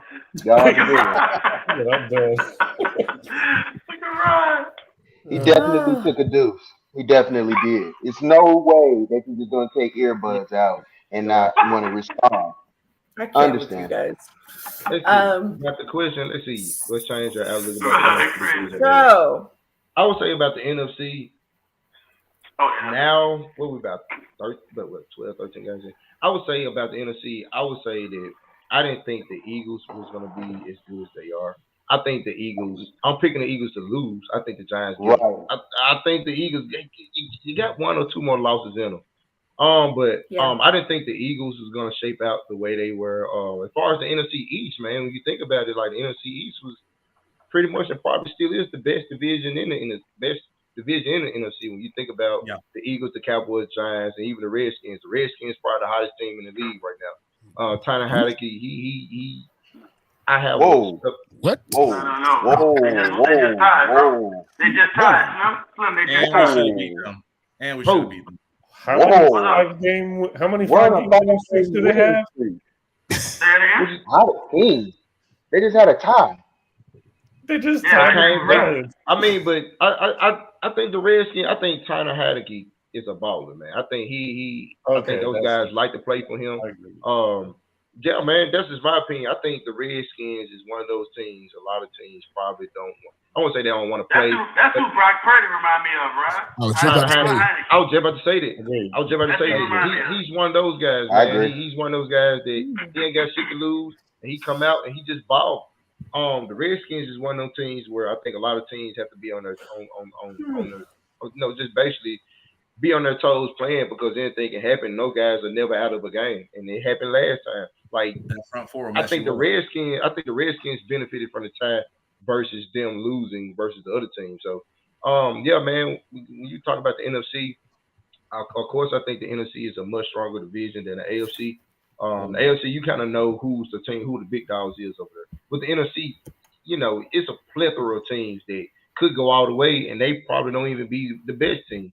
I mean, look at us. We 6-6, and can't count us out to make a deep playoff run. You have a lot of teams, man. I think with the NFC, it's going to kind of wind out toward the end of the season, just like the NFC South. Even with you guys over there in the West, man, as far as the NFC, I just think the whole conference, man, is just minus a few teams, the bottom feeders. I just think those teams, when it comes down to the playoff picture, any one of those teams in the NFC can take it all the way. Really, I think every game is going to be in the playoffs. If you just had to set up the playoffs now, we will with the 4th seed, we go get the 5th seed against Dallas. Like those are going to be good games. Every game is going to be a battle. And every team is good, and every team is proving they can win. I mean, it's for me, the NFC is going to be a dogfight all the way down to the end, all the way up to the Super Bowl, man. It's no clear shot. The only thing I can say about the NFC is that the Rams was a massive disappointment, a massive underachievement from what they were last year, considering the fact that, they actually won Super Bowl and they kind of tried to bring back versus the same team and kind of pick our formula, Robert. But I think it was something about that I think players knew that nobody else was talking about. I believe that's why Von Miller got the hell up out of there. I think that's why Aaron Donald was talking about retiring maybe, he was kind of playing with it, stuff like that. But, yeah, man, as far as the NFC, I think it's still wide open. Even though the Eagles are the top dog right now, I think everybody can still beat everybody in the NFC. It just really comes down to any given Sunday. I don't think it's just one of those teams that you can just really bank on each Sunday that they're going to win. Maybe the Eagles is the best bet, but I got the Eagles losing this Sunday, so that's how I feel about it. You know what's crazy with you saying all that? Nobody talks about the Vikings.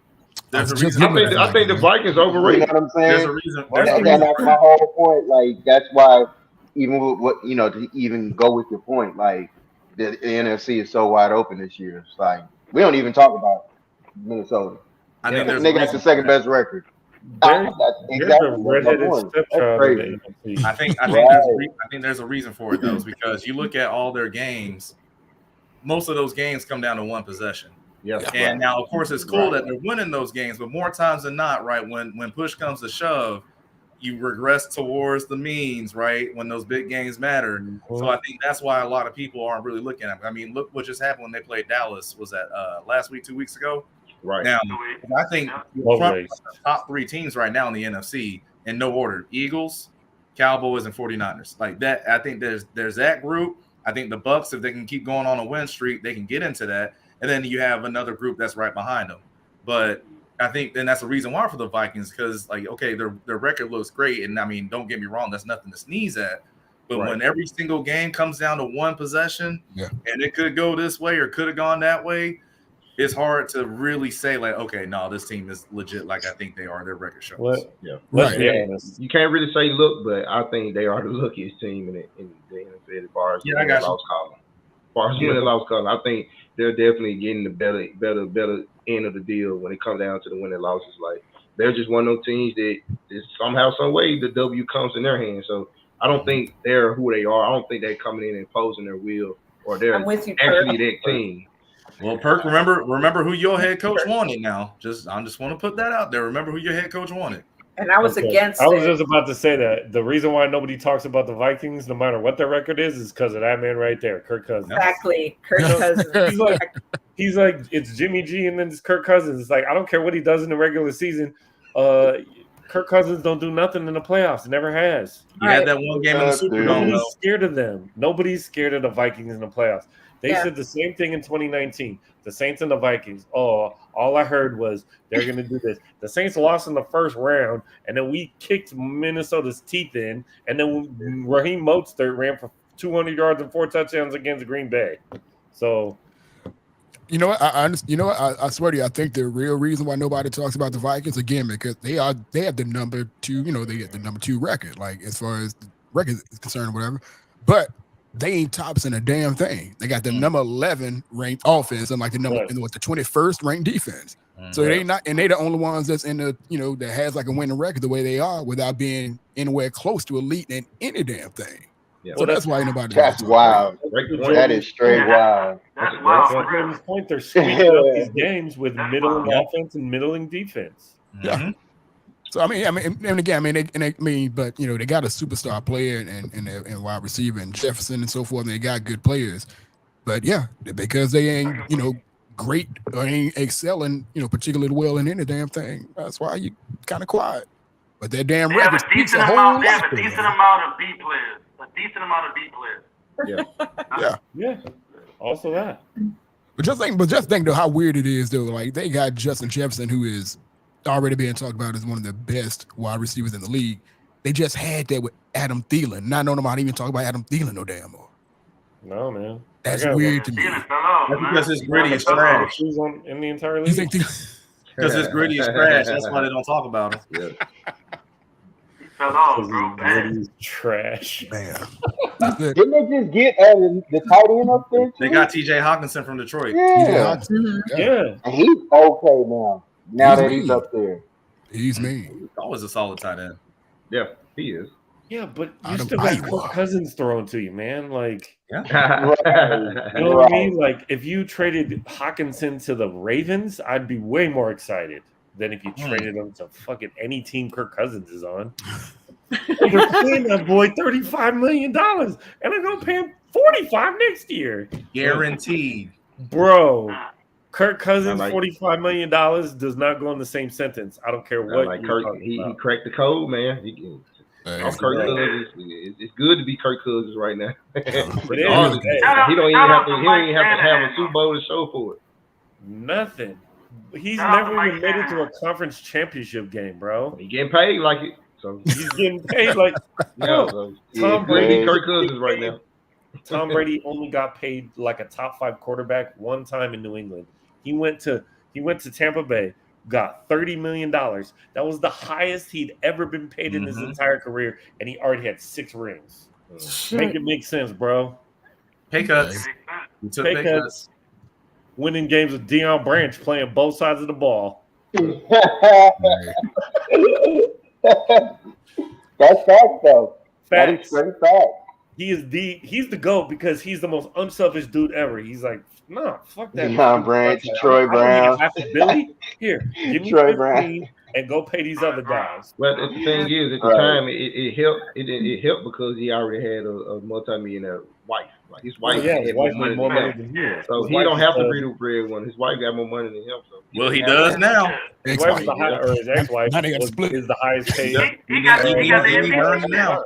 But yeah, even then, man. But you got to think about it. He's been playing so long. Like the amount of money he accumulated over the length of his career supersedes the normal career of a quarterback would have. But they just trying to cash in 2 or 3, maybe 2 top end contracts. Like those little $25, $30 million contracts have added up over 20 years. So he's not even 20 years, but 15 years.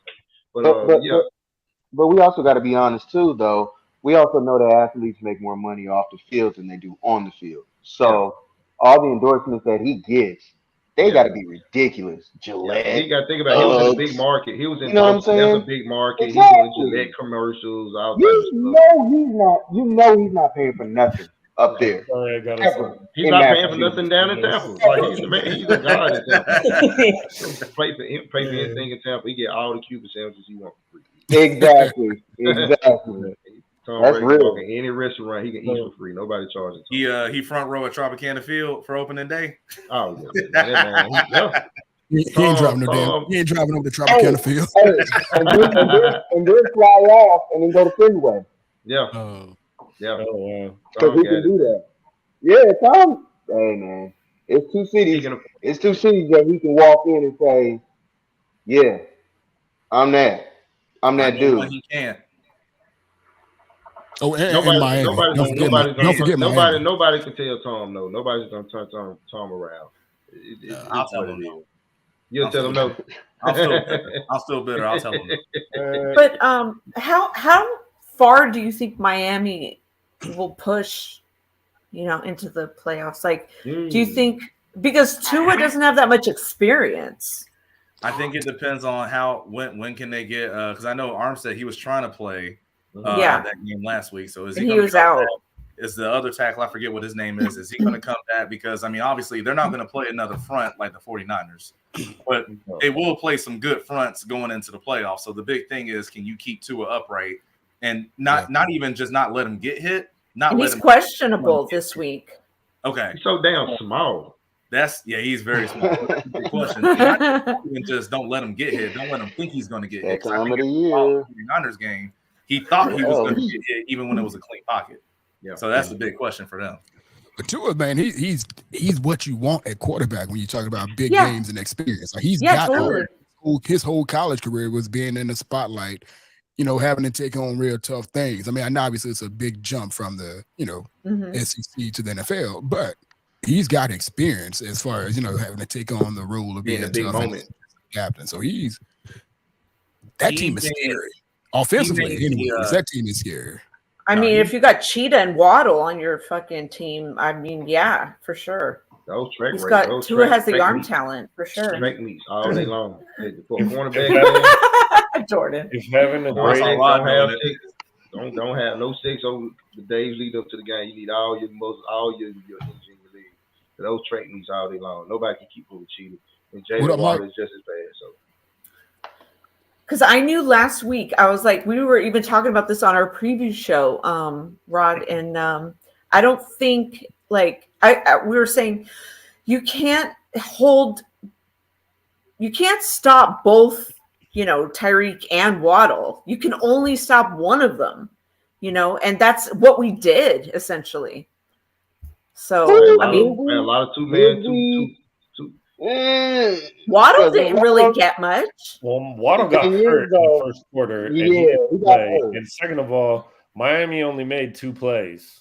Yeah, exactly. First play of the game and the one play to Tyreek. And the Cheetah. Right? Exactly. And we shut Tua down for the most part. And the rest of the game, I mean, yeah, he completed passes and then did their thing, but for the rest of the game, it was just. I mean, Dink and we ran dunk. out of them like Turnovers, we man. ran out of them like 12 times. But that's also my thing too, where I was saying, compared to what Tua did, like there were throws to be made. They had plays open down the field. You're right. They had He them. missed those. But Tua He was missed a lot of rattled. plays. Yeah, no, I agree. He was. Yeah, he was rattled. I was impressed because I had in the preseason, I had Miami missing the playoffs. I did not think they were going to be this good. I have been pleasantly surprised with what Tua's doing, and he is playing outside of what I thought he was capable of. Agreed. Wow. But I agree. he did what he did and overthrew all of those passes. You're right. They probably should have hung 30 on us. If he had completed those throws, it should have been a shootout, to be perfectly honest. I agree. Correct. It should be like 33-28 or 33-31, something like that. But you can't just completely say, "Oh, Tua had a bad game." Well, why was that?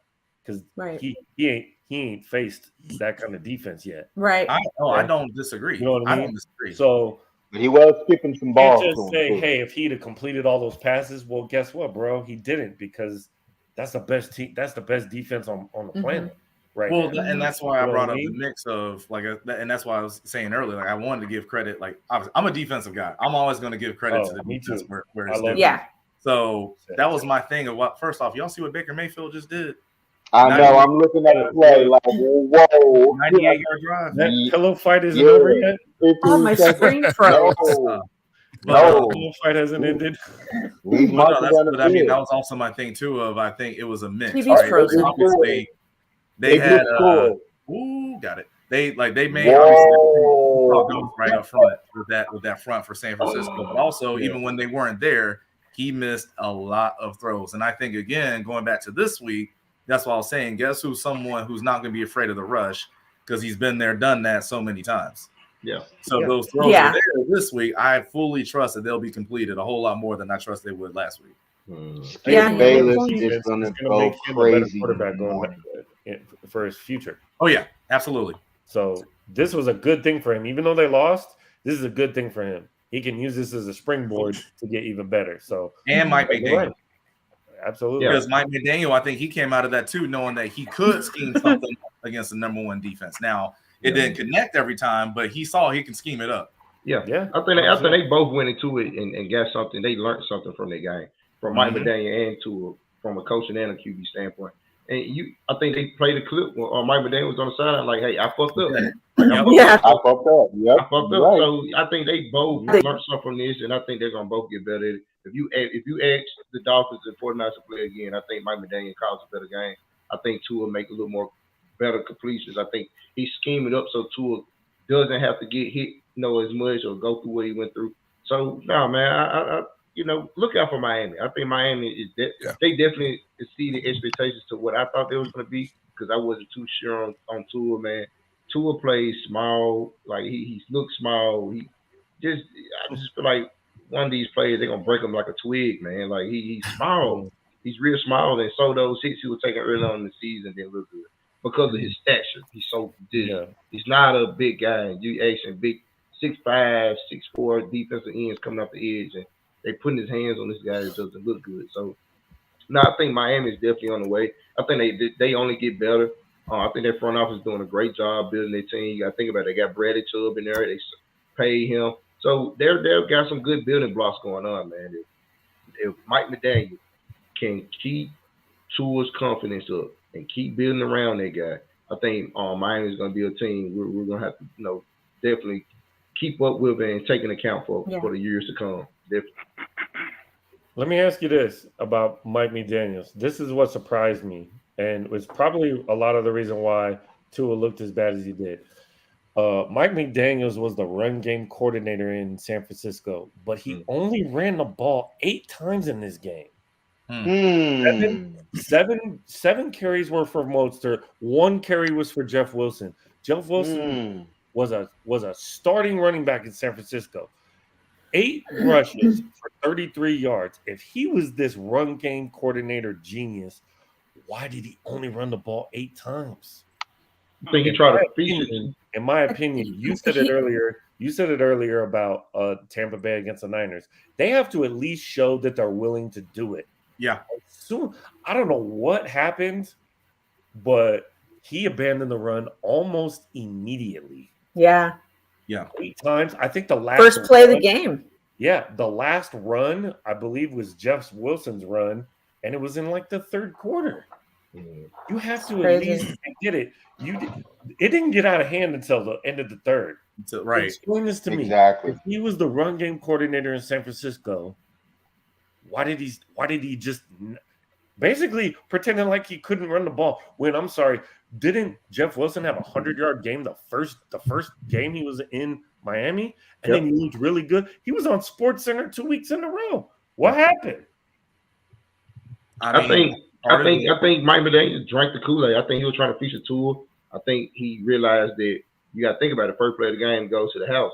So I think he was like, hey, pass it, throw it. Like, they can't stop those two guys. So I think they probably went into Mike McDaniel was saying, hey, I fucked up. Because he was definitely unbalanced on offense. Just definitely getting away from the run, not running the ball enough. Just probably maybe trying to feature Tua too much, man, and just trying to stick it to, the student-teacher type of aspect. Just trying to win the game how he wanted to win the game by high-flying scores and not really just sitting down and playing offense and playing the game. So maybe that's one of the reasons why he's saying he was fucking up. I think there was another part to it, too. I think he was also trying to send a message to Kansas City. Because we saw what Kansas City did when they came into Levi's, right? And then Miami's supposed to be this number one offense on all these different metrics. So I think also he probably wanted to say, oh, okay, that's what y'all did against San Francisco. Watch what we do. I think that was also he was trying to send a message that he didn't need to send. Right. And the craziest part, and Rod knows, Kyle Shanahan threw the ball with Brock Purdy 37 times. That is completely out of the realm of what I'm willing to bet you, if you go look, I have not looked. If you go look at how many times Jimmy G has thrown the ball in a single game in a regular season, I guarantee you Jimmy's never thrown 37 times. No, definitely not. I think maybe the Saints game 2019, maybe. Oh, yeah, okay, maybe that. Maybe that game. Okay, but other than one you can remember. I agree with you. I'm with you. It's so you're not opening it up to a rookie? 8 passes per game. That's it. 30 runs usually is what Kyle wants to hit. 30 runs. Good memory, That's what I'm saying.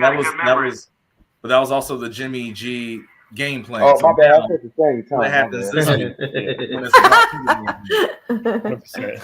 You got a good memory. Yeah, so hey Mike. So I'm actually checking this out, man. So what is this season? Jimmy G threw against New Orleans. He threw it 37 against Kansas City. Really? He threw it 37, and against Atlanta, he threw it 41.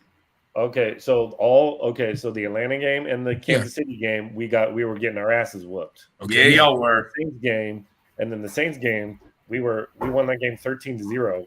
What the? Did you turn it back on? Oh, you did. Why was he throwing that much? So that makes sense. So the two games he did throw a lot, the games were out of hand. So that makes perfect sense. But in a game like the Miami game, it's like they totally flip-flopped. Like Kyle threw the ball way more than he normally does, and then Mike McDaniels only runs the ball 8 times when the 2 previous weeks he had 100-yard rushers. Yeah. It just felt weird. Like you said, I think it was a lot of ego. Mike McDaniels wanted to embarrass Kyle. And Kyle in turn embarrassed him. Yeah, though I think he just drank the Kool-Aid. Handshake at the end of the game was real cheeky, if you notice. Mike McDaniels was like, yeah, I'm not trying to give you this. Yeah. You know what I mean? See you, son. Have a good one. I looked it up. So the most attempts that Jimmy's had in a game while he's been in San Francisco. So but the top 2 are 2019. He had 46 against Seattle that year and 45 against Arizona. Yeah, okay. I mean, again, that's 4 games where he's thrown over 35 passes in 5 years? Right. So all I'm saying is the fact that he trusted Brock Purdy to throw the ball 37 times in what was supposed to be a really big game. I don't know, man. But it's gonna be fun. I can't wait for this game, man. I cannot wait. That game either. I can't wait to see. I can't wait to see Vita versus the interior O-line against the 49ers. That's the key matchup I want to see. I'm excited to watch that. Vita going up against the interior O-line. Oh yeah, I'm looking forward to watching that. I'm gonna tell you something different. Is a monster. That guy's 350 pounds of now. I think. But I think Danny Gray is gonna get a couple of plays. I think Danny Gray is gonna get a couple of plays this week. Really? Yo, I saw Brock Purdy. I think something is gonna open up. Some plays. I'm just telling you. Wow. I could be wrong. Yo, let me say this. Do you guys understand the gravity of Brock Purdy beating Tom Brady? Do you understand how ridiculous a guy who is Mr. Irrelevant when no Mr. Irrelevant has even thrown a pass in an NFL game? And then he goes in his first start and beats the GOAT? Do you understand the enormity of this game just for that storyline alone? Yeah. If anybody can understand that, it's Tom Brady. He was a 6th round pick. You know what I'm saying? Missed 199. Name 56 picks after 199. Yeah. So that's the storyline they should be bumping this week. That's what I'd be talking about. That's what I'd be talking about too, yeah. Two of the latest round pick QBs ever. One just has 6 rings for every round that they misdrafted in. Kind of similar to how they both got their starts in the league. Injury to the starter. It's crazy. It's crazy because our kicker was Mr. Irrelevant. Ryan Suckup, he was Mr. Irrelevant. So, was he? Yeah. He was Mr. Irrelevant. He's doing very good. So our kicker and y'all quarterback is a Mr. Irrelevant game. So one of the Mr. Irrelevant is gonna win. Right. Right. Exactly. Could be a tie. That's crazy. Could be a tie. Especially the way our offense move the ball sometimes, man. Yeah, I ain't trying to see that. Hey, so Rod and Mike. Hey, Rod and Mike, man. So I'm sorry, I'm not gonna be able to even get off this thing, man, without talking one of y'all best players, man. And ain't nobody mentioned him this whole time. Yeah, we ain't even talked about Deebo Samuels or Brandon Ayuk. Like both of those cats, I think are solid. Is way more solid than they get a lot of credit for. I apologize, Brandon Ayuk is. Like they mean. Oh yeah, I mean Debo's Debo. You get the ball in Debo's hands, and he's after the catch. He's a killer. He's a running back, like a fullback. He gets the ball and he basically acts like a punt returner. And I mean, is he a 4-4 guy? No, or a 4-3 guy? Is he a speed guy? No. He might as well be when the ball's in his hands. Good ball carry vision, man. It's like he's playing hot ball in the backyard. He get that ball, he just know how to run with it, man. He just an excellent runner when he get the ball. So for us, Robert, I just hope we get our couple minutes of safeties back. We was down both our safeties with Winfield and Edwards, and Logan Ryan, he's back in the fold, Cameron Mill. We just need our defense to get back healthy because once again, we got our hands full. Just how we talk about our offense, they have good weapons as well. And like I say, with Kittles and Christian McCaffrey, that's our linebackers. That's their job. So their hands already full with them. Now, our secondary got to deal with Deebo Samuels, where he lines up, Brandon Ayuk. I just think at the end of the day, Purdy has to do his job. All he has to do is manage the game, move the ball where he needs to move it. And I think it's going to be a tough game for us. Like with our offense, we just have to execute on offense. We have our plays. We have our pieces and players. We just have to execute. But as far as Purdy is concerned, he has everything around. He has the defense. Yeah. He has the offensive weapons. Mm-hmm. Like, man, it's going to be a good game, man. Like how I started out. It's going to be a defensive game. It's going to be a low-scoring game. I think both defenses is going to chokehold both offenses. It's going to, it's basically going to come down to turnovers, like who win the turnover battle, as far as stuff like that. Like those little things is going to really be what may or may not break the levy on who wins or what tips the scale on what teams will take the dub. Turnovers, stuff like that, man. And Brady's been doing good protecting the ball, but I think for Todd Bowles, I think he understands that we have to bring that pressure to Purdy and force him to do something, force him to turn the ball over, get that offense a little more opportunities to score on offense, maybe get a pick six or a scoop score somehow, some way. But yeah, man, it's gonna be a good game. Absolutely number one. Yes, are you getting the ball in open the field? He turns around, he gets things going for us. I think now this is the opportunity where IU gets to finally step up. He gets to finally open his wings, and now I think he's about to fly. because now Mhm. I don't know. I just feel like the playbook is going to be totally different than what we've been seeing with Jimmy G, and now it's about to be something totally different. And this is something that that nobody's seen, and so Tampa Bay will get it for the most part they'll get it for the first time. Outside of what we did a little bit with Miami, so Yeah, this I is just going to be good. it's gonna be good. I think Todd Bowles. I think what his main key is to force Purdy to make mistakes. Treat Purdy like a 7 round Feel quarterback. good, man. Like he's gonna make Purdy make those decisions. Because you got to think about it, man. It's live action now. It's not like he's sitting on the bench or he's at practice.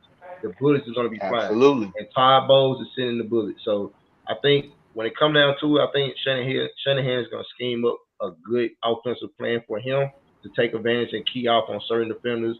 Like you say, Shea Barrett's not in. We down to Joe Tryon and maybe Anthony Nelson coming off the edge and stuff like that. And Nassib, right? Oh, Yeah, Nelson, and Carr yeah. Nelson and guys like that. I think, like I say, with Christian McCaffrey coming out the backfield, any running back at that point, that's different white guy. Anybody coming out the backfield. Devontae Davis has his hands filled with George Kittle. So I think Shanahan is going to put his guys in position. At the end of the day, it's going to be if Purdy can make the right decision while Todd Bowles is giving him exotic looks and making him make those quick reads at the line, make those quick reads or reads at the line of scrimmage to kind of figure out what he's doing. And if we can get Winfield and all those guys back in the secondary and get our secondary back up to full strength, it's definitely going to help us.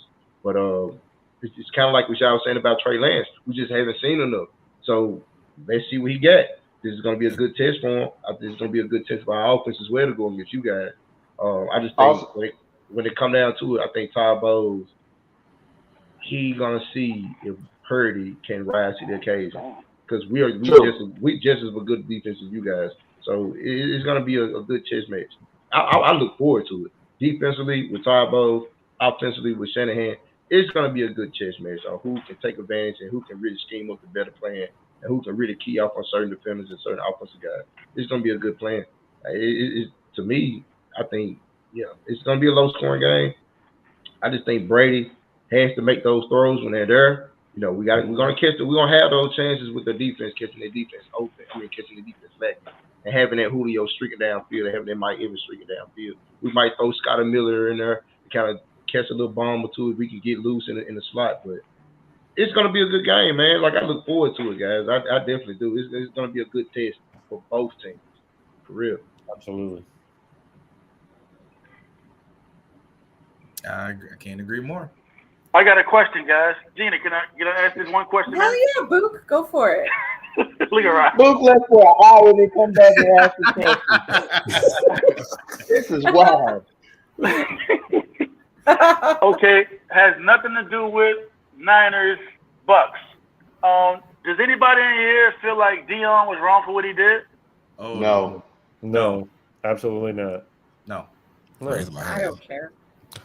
I do. I mean, in my deal, I care a little bit. I got a little bit of ties to Jackson State, HBCUs, and so forth. Even though I didn't even attend an HBCU or J State, my whole deal is for any coach, regardless of where they go, whatever school they go to, whatever program they go to, you got a 4-year contract. My whole deal is I think you should have honored the 4-year contract. I understand how much he did for Jackson State, but he brought a recruit he's actually going to take the recruit with him, and it's going to go a lot deeper than just the what he did at J State. But he's basically taking one of the top recruits from the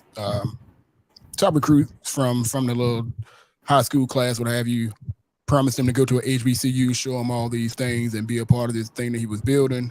And then he kind of went to another school and, he took what he got on the premise of an HBCU and whatever, and then he took it elsewhere. I thought he should have just, at least at the very minimum, done what every coach should do, which is honor their contract, the 4-year deal. I mean, it kind of stems on from there, but that's my biggest deal. Yeah, that's my thing.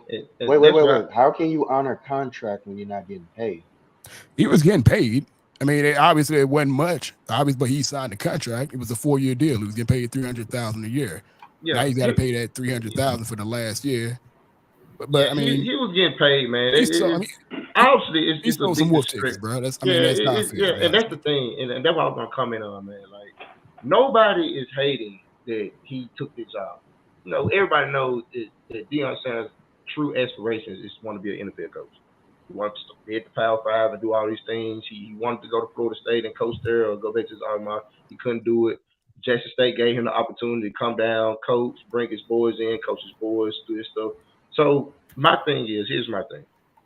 I think in the process of him coming to Jackson State and being in the HBCU arena of football and, doing all these things, I think he oversold what he wanted to do or what he was intending to do. I think he sold this dream of doing so much for HBCUs that he under-delivered in the first chance he got to kind of, catch the opportunity he dealt.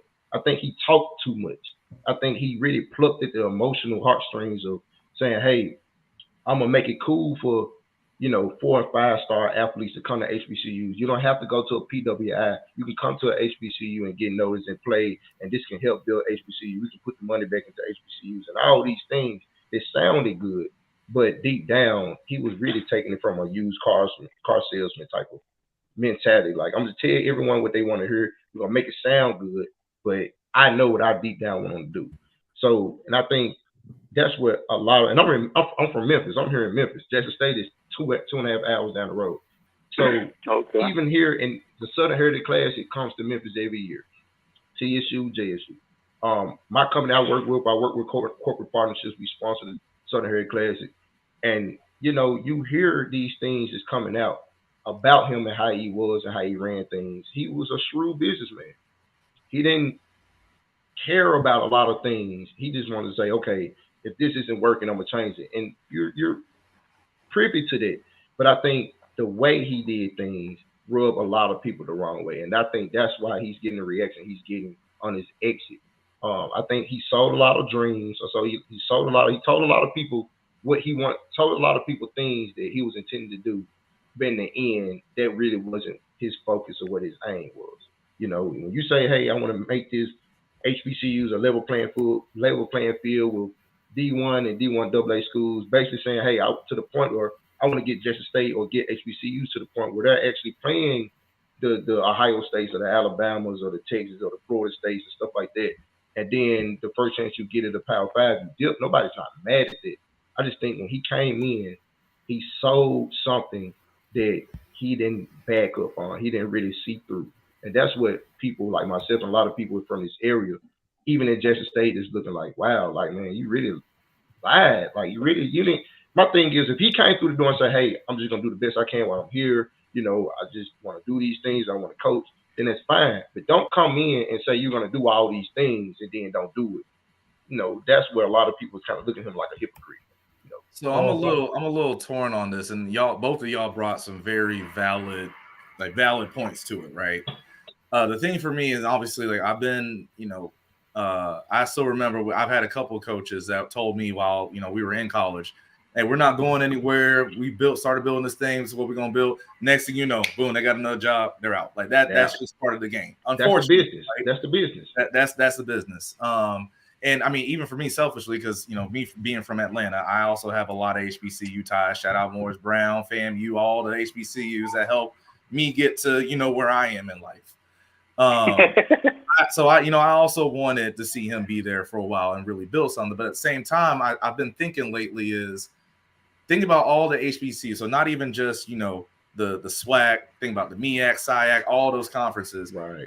It's going to take more than just one head coach that was really going to change things. And obviously we did see a lot of examples of things, even in his short time there, that he was trying to change, right? Like donating half the salary for the facilities, helping get the coaches paid. You talked about, Travis Hunter, who was that #1 recruit that came in from Georgia. Right. College game days coming down there. So my question is not even going to be on, Deion. My question is on everybody else that was putting attention to Jackson State, right? ESPN. Okay, Deion's gone. You still going to show Jackson State some love? For all those people that want to show up to the games, you still going to show up? All the people that talking about funding money, like that's what I want to see now, because I think we all knew whether it was going to be 3 years, 5 years, all, X amount of years down the road. He was going to leave Jackson, Mississippi for forever. We all knew it was going to be a we didn't. That's the thing. Nobody never expected him to be there forever. Nobody wasn't looking at him to be the next Eddie Robinson, right? We were just holding him to his word, what he said he was going to do, what his aspirations. Yeah. So that's the whole thing, man. Like even with the whole thing he was doing, man, like he was selling the idea. I'm learning something. Yeah, he was selling the idea that HBCUs, if done right, can be just as good as the FCS schools. If I'm getting it right, FCS. So when you have people and you got players that came out and said, hey, he recruited me on saying that, hey, don't go to any other PWI, come down here, man, and you can do this here, and we're building something special. Come be a part of something special. And I'm like, well, I forego going to Tennessee or I forego going to Ole Miss if you're down here and you're building something, man. Like, if you're down here doing it, I believe I can come down here and help you do it. So I think a lot of what he sold on what a lot of people want to hear, that's what everyone has a problem with him. Right. That's what everybody's looking at, like, well, man, if you just said, hey, I'm grateful for this opportunity, I'm going to do the best I can while I'm here, such, cool. But don't come through the door selling this 10-year plan when you're year by year. Do you think? I was going to ask you. Do you think that if he didn't sell that dream, though, that all those recruits would still come? The reason why I say that, the reason why I ask that is because if you're selling a dream of like, hey, I'm going to be here, I'm building something, versus, hey, I'm happy for this opportunity. Because if I hear him say, hey, I'm just happy for this opportunity as a recruit, I'd be thinking, Deion ain't going to be here. Right. Deion is bigger than HBCUs, and I hate to say that, right? Like, I hate saying in terms on the football scale, Deion's bigger than an HBCU.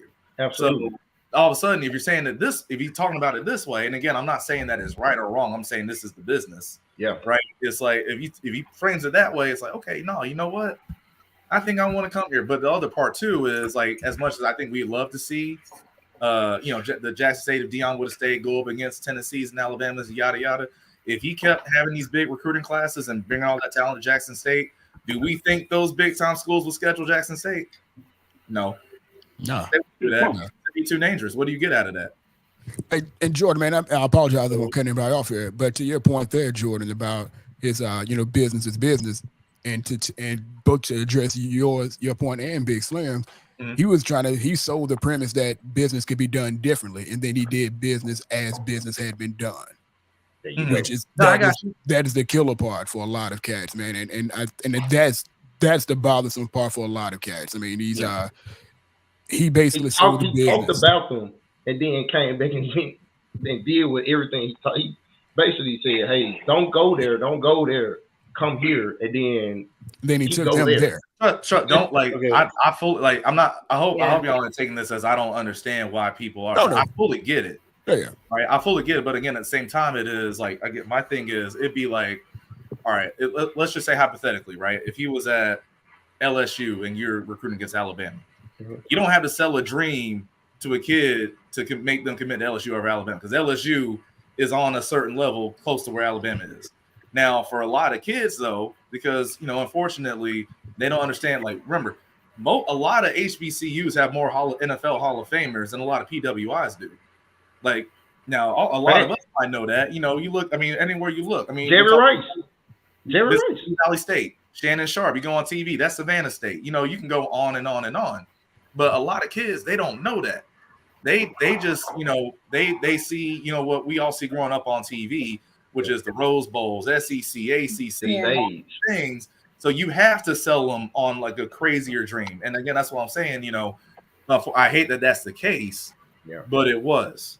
So I say it's used car salesman. Like, he was just like a used car salesman, and not only the players, man. It was just the community, right?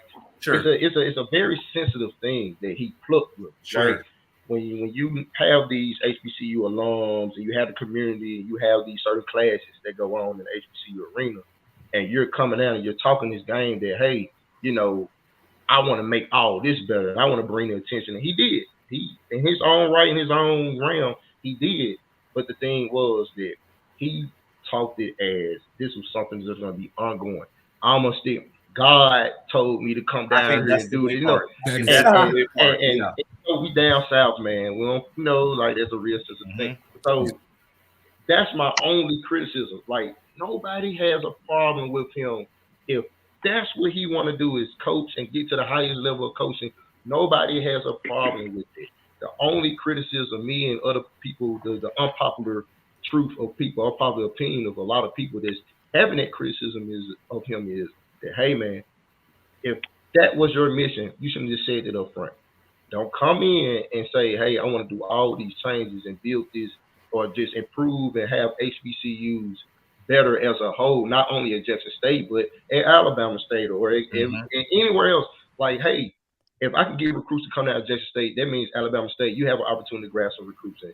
Hey, all these guys, there's over 1,000 kids in the transfer portal. Hey, you can come to HBCU instead of riding the bench at Alabama or being a third string at Ohio State, come be the man at Prairie View. You know what I mean? So this is what he taught. But I think at the end, of course, nobody never say that, hey, you need to be down here 10, 15 years. I just think he used a car salesman type of tactic to get what he wanted out of it. And it struck people the wrong way when he exited the way he is. And now look at him. Look how the way he's leaving. He's impatient. He's hurry up. Let's get this over with. I heard about that. Yeah. It's just nasty. And I think what's going on now, and I have a couple of frat brothers down in Jackson State, and they tell me that, like, we ain't fucking with them. Like, I think they defaced a girl or something like that. So yeah, I saw that. It's they did what? Yeah, I think he has a mural down there, and they defaced it, man. Like, they can't wait for him to get out of town. But what he's done is the things he said, like I remember the whole thing. I'm learning. That's just crazy. Yeah, because I think he I appreciate it, man. So the thing is, let me chime in for a second. Go ahead. Now I want to address my man's comments first. He said he wanted him to honor his contract. So when the AD doesn't feel the coach is doing a solid by the program, he doesn't honor the coach's contract, bro. The coach is gone. So for you to hold Dion to the standard of just because he's doing well, he got to honor his contract, I don't think that's fair, bro. And the next thing y'all said, the community. Well, who stole Dion's cell phone and credit cards out of his locker? I was going with. Check me out. I was the community. No, check me out. That didn't happen. He thought someone stole his stuff. Actually, security went in his office and security stuff and put it away. He got everything back. Nobody didn't steal nothing. Go check it. Go fact check. He came out in the press conference and said somebody stole my stuff, but in actuality, nobody didn't steal nothing. Did they break in his son's truck? I didn't hear about that. I don't know if that's true or not. But I'm talking about that specific incident that he came in and said somebody broke into his office and stole all his belongings. That wasn't the case. And and he never came out and said, "Oh, my bad. This is what actually happened. I'm sorry for accusing the community of being thieves or doing like that." Little things like that, right? That's not cool, right there. And when we go to Colorado, he say this inkling like, "Hey, you know, it's good. It's not a lot of crime here." Don't talk about. You ain't got to say that, man. That's why people look like. That's very cool. Go to the suburbs and talk about us like that. Like, so feel me what I'm saying? Like down here, man, it's like it's not a lot of crime here. It just used car salesman-esque type things, man. He's only gonna tell you what you need to know to get what he wants, and everybody's making it seem like he did so much for Jackson State, but Jackson State gave him the opportunity to coach how he wanted to coach. His sons that's fair. South Carolina and FIU, they wasn't doing good. He realized that he had to find a coaching job to coach his sons. He's taking his sons to Colorado. So he said that his own mouth. I've coached my sons since they were 5 years old. He don't trust nobody else coaching his son. So the opportunity. Big Slim, hold on, real quick. Go ahead. You guys ever you guys look like y'all old enough. You guys remember the show In Living Color, right? You remember there was a boxer on there called the Tooth Williams, and he used to always get knocked out. Like, that's what I think Marcus is like, because there's no way some of the stuff that this man says. Like, my name is the champ. No way. Yeah. You know, like it was Jamie I'm Foxx. dead. Like, this dude is just, oh my god. What do you say? I'm just reading. No, you know, shit he's saying. Look. Like that, like classic black people stuff. Like it's just come on, man. No, man, this is the thing is, and this is chill out with that, Marcus. You wilding with that. Chill out with that. This is what a lot of people are holding on and thinking people are hating on. People come out and say, "Hey, we're grateful for him, man. Go, no, if that's what we know now, we know that you wasn't really adamant about the certain things that you came through the door speaking on that you wanted to do. You really just wanted to get in position to be a Power 5 coach, levy that into get into the NFL. You didn't have to say all these things, man. Like, don't pull with people emotional drawstrings. Just get what you want, and then the first opportunity you get, you bail on it. So that's the whole thing. Nobody's mad about him getting his opportunity and making his money and stuff like that, man. It's not what he did, it's how he did it. And this is what the unpopular opinion that's going out about him, unpopular criticism about him is forming. That's all it is, man. That's all it is. Here's my question, because I saw this. There was this new. Oh, sorry, my bad, Rod. No, just real quick, Slim. I appreciate this information you giving, man, because you really giving me something I didn't know this part. So that's why the floor, as you know how you guys are speaking on it. I appreciate. I'll tell everybody. Bomani Jones, he was on First Take. He spoke about it, and I'm really, echoing a lot of the same things he was speaking of, because that's what people like us is really understanding what was really going on. That's where we coming from. So if you get a chance, go look at the YouTube of Bomani Jones on First Take today, and he broke it down. Yeah. So like I say, nobody's mad about him taking the opportunity. Go do your thing, brother. Go do what you got to do. But again, I think he oversold something that he knew he wasn't going to be able to live on, or he just chose, hey, this is not really what's important to me. It might sound good, but I'm really on a whole different ulterior motive. And that was both sides. That's why they really both sides. Now, this was a more recent thing, but does anyone know, or has there been any follow up to the whole thing about Jackson State taking money from the football program, the athletic program? I think from a couple years ago, but not from recent. I think it was like 2 or 3 years ago, so that they were talking about their president. Okay, because there was something I saw, I think it was either yesterday or 2 days ago, that came about it, and I hadn't heard any follow-up. And it was like since Dion was there. And I remember like some of the takes that were in there have been some comments that Dion had made that also relate to some of the things that was in that post. I'll put it in the group. But so yeah, like that was another thing for me. It was like, all right, well, this is also interesting, because if it is true, well, then I think if that is true and this is out there, there'd be another reason that's why, okay, no, if this is really what's going on, I can see why you know. Yeah, I think, like I say, even for my friend brother, one of my friend brother, he played on the team, and I had the opportunity to text him. He was just like, it's not all what you think it is, and that let me know that it's some things that's going on internally, maybe just between Dion and the school, and maybe alumni, and just a lot of things just going on that that maybe some things just happened, and it was basically a situation where they agreed to disagree. And I think that's why he was like, hey, man, I'm going to entertain something else if they come across. Do I think Dion really wanted to stay around if all things were working out? Yes. But I think it was a situation where I think he realized that the way he wanted to do things, not everybody was on board to do it. Sure. And the thing was that at the end of the day, man, when you talk about HBCUs, alumni have voice as well. And even when I talk about the Southern Heritage Classic, man, and the way he was trying to, get Jackson State out of it because of the business part, but it was the way he did it. He didn't come back. I can't say that, I'm not going to say the company, but I worked for one of the biggest companies in Memphis. And he didn't come out and say, okay, well, we're not making enough money. Let's come back to the table and let's renegotiate. He was just like, fuck everybody. I don't want to do it anymore. And I was like, okay, why? They're like, well, I'm not making enough money. He was like, well, why do you just didn't say, hey, let's come back and talk about it. Let's renegotiate. Let's figure out how we can, make this thing work. He was just like, no, I just want to do something else. You got to think about it. The Southern Heritage Class is a 30-year running tradition in this city. A lot of alumni from Tennessee State and Jackson State come from Memphis. So you're trying to uproot something that a lot of people just really was like, the nerve, like, what's up with him? Like, so I think he was making like things like that. You're trying to make long-term wholesale changes when you're a short-term type of guy. Don't if it's an issue, if you're here to fix things or make things better, you got to come back and revisit those tables, not just flip the table over and say I'm going somewhere else. So it's not what he did, it's how he did it, right? Sure. Use car salesman tactics, So, it ain't about location, it's about destination. Yeah, man. But he talked like in his press conference, like an old preacher. He like a preacher, man. He said hope. Man. So I think Don't piss on me and tell me it's raining. It's raining. Right. And I think that's what's going on. And I think a lot of people realize, wow, like he really came down and used and really used the situation that he knew had a void there or somebody of his stature that could have changed and could have made it better, true enough. But I think he sold a long-term dream and gave everyone short-term results. So I think that's the issue. But hold on, Slim.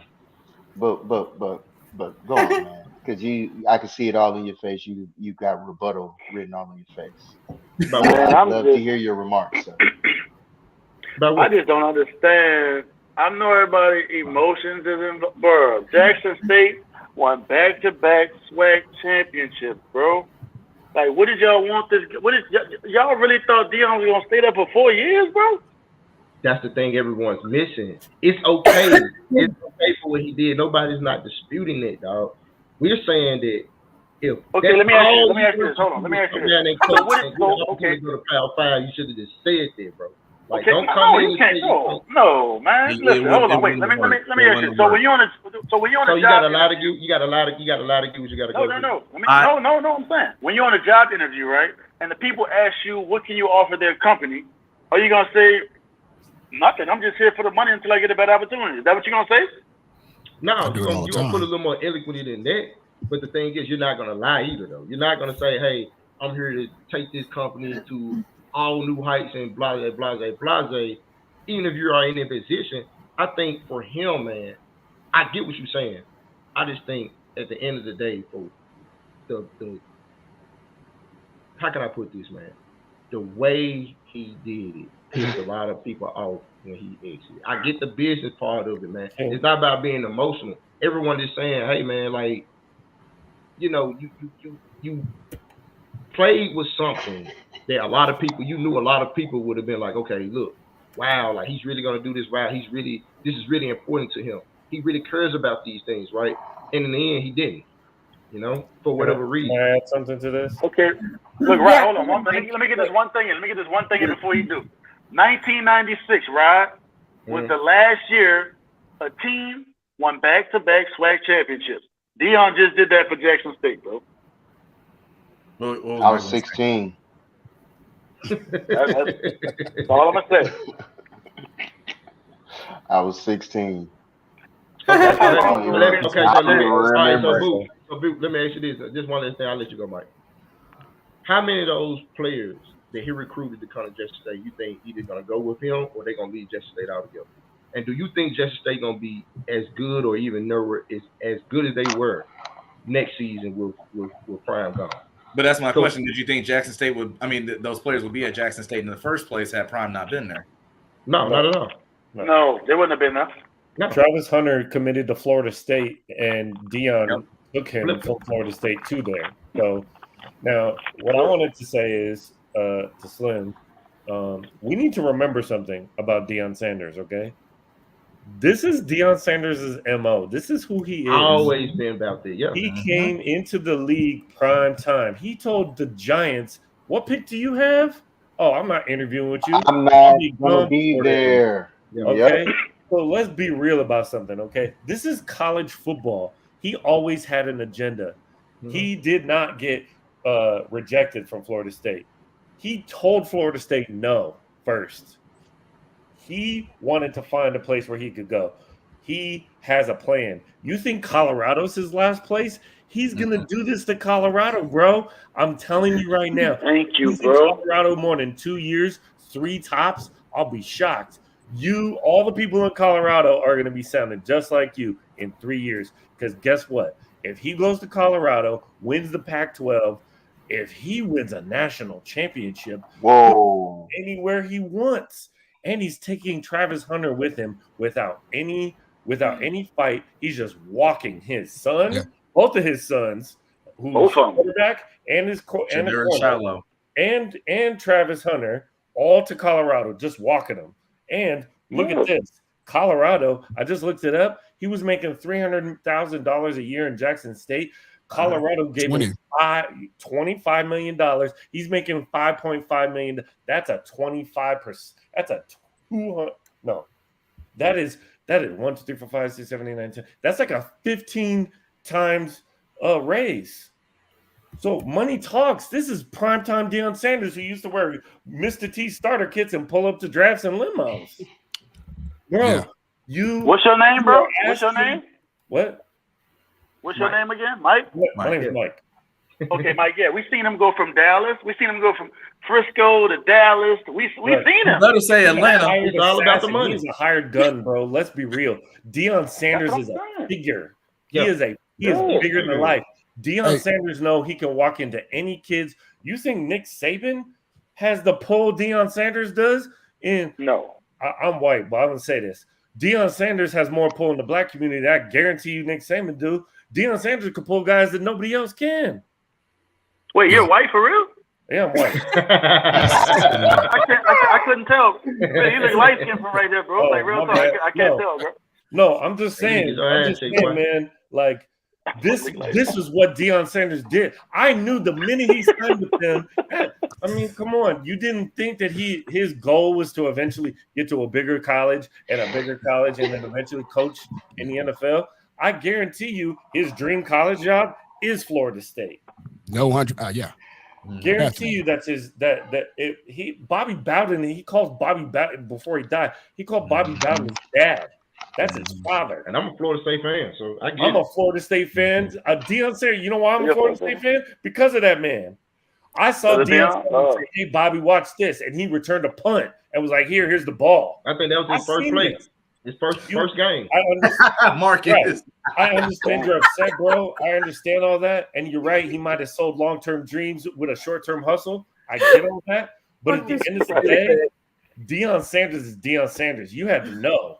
If you had any delusions that this man was going to stay for more than 4 years and, like you said, be Eddie Robinson, no offense, you played yourself. That wasn't it. That wasn't Congratulations. Congratulations. That's the thing. Nobody never expected him to do that, man. We are just basically holding him to his word. That's it. Right. I get that. But at the end of the day, this is a cutthroat business, bro. You got to understand. This man was never going to just make $300,000. This is primetime Deion Sanders. Nobody shortchanges this guy. This is him. This is his personality. I watched Deion Sanders from college. I'm 42. I watched his whole career.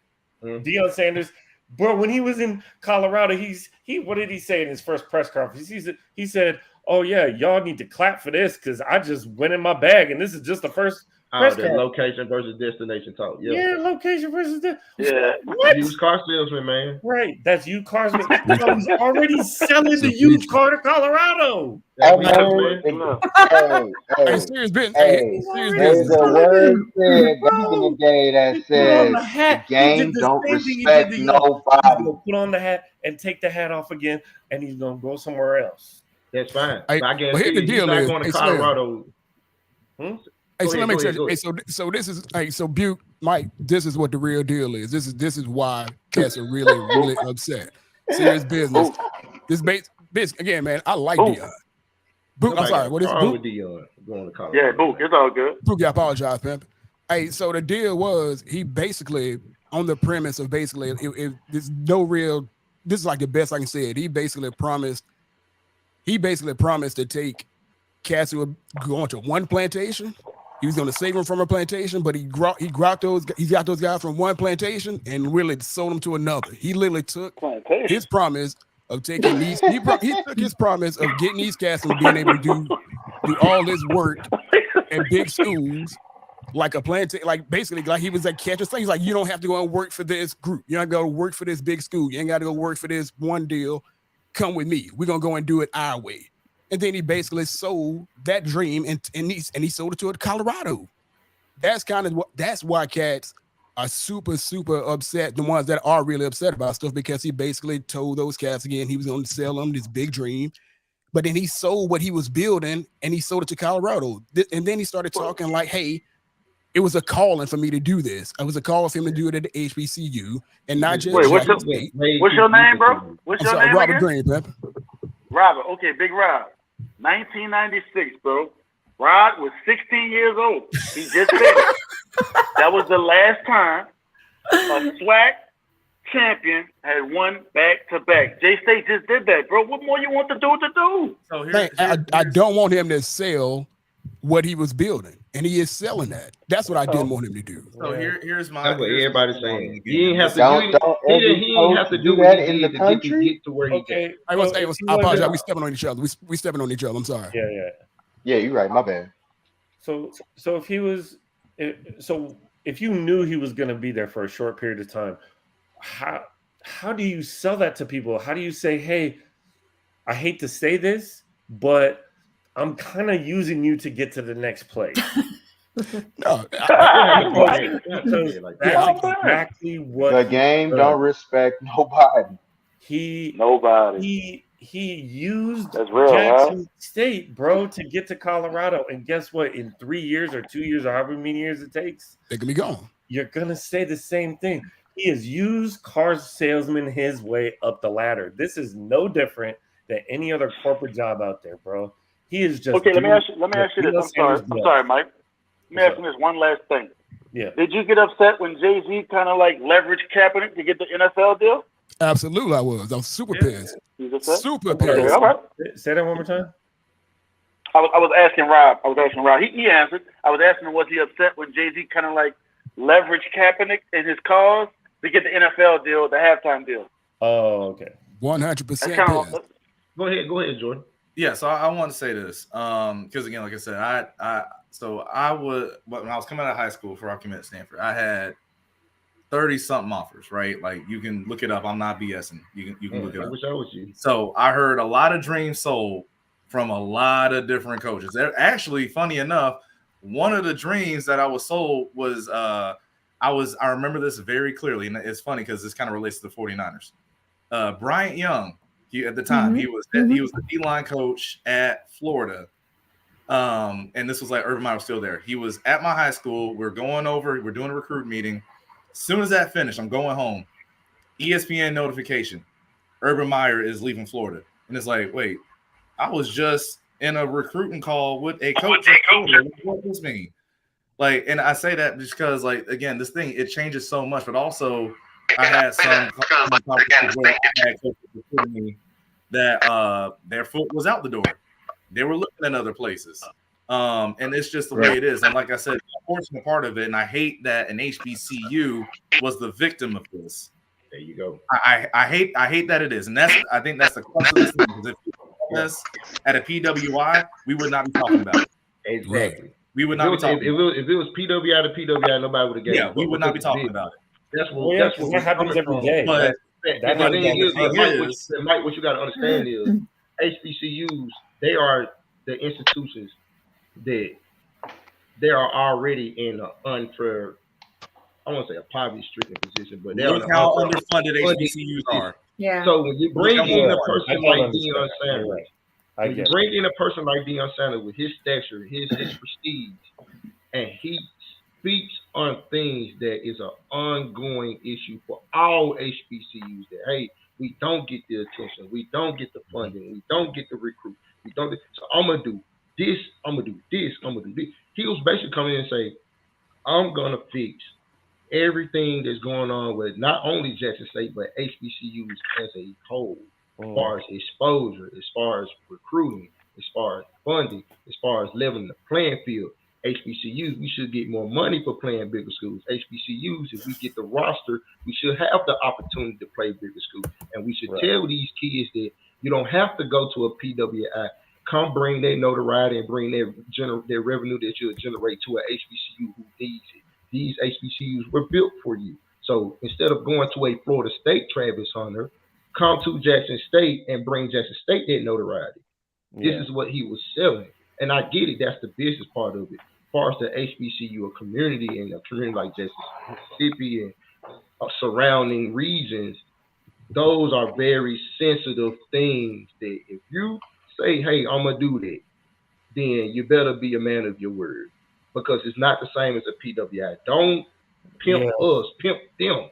But then don't pimp us and then go to them when you're saying that, hey, you know, don't go there because you can come here and do this here. But then the first opportunity you get, you go there. If that's the case, then Travis Hunter should have just went to Florida State to begin with, right? Yeah. But he wanted to play for Coach Deion.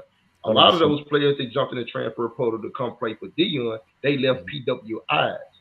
Now he's gone, and he had the nerve to tell them that some of y'all can't follow me to Colorado. So they looking like I could have just stayed where I was, you know? And again, so as a community, as a culture, from an HBCU standpoint, that's why they feel so slighted, because he, like I say, I'm not saying he could have just came in and been very blunt about his intentions, but you didn't have to say those things that you knew a lot of people was gonna draw towards and be very aspirational about, and then use that to leverage yourself to a Power 5 job. Like, we knew it was coming. Nobody expected him to stay there for 10, 15 years to be Eddie Robinson. But the thing is if you're going to speak those things you just claim you want to do and help, you better see through it, man. Otherwise, just don't say it. And I think that's where the unpopular opinion is coming from. That, man, at the end of the day, before you say, well, all you did for Jackson State, realize that Jackson State did you a solid too. They gave you the opportunity when you really couldn't go nowhere. If you say, oh, well, he told Florida State no, well, he really couldn't coach because he didn't have a degree. Tuskegee gave him the degree.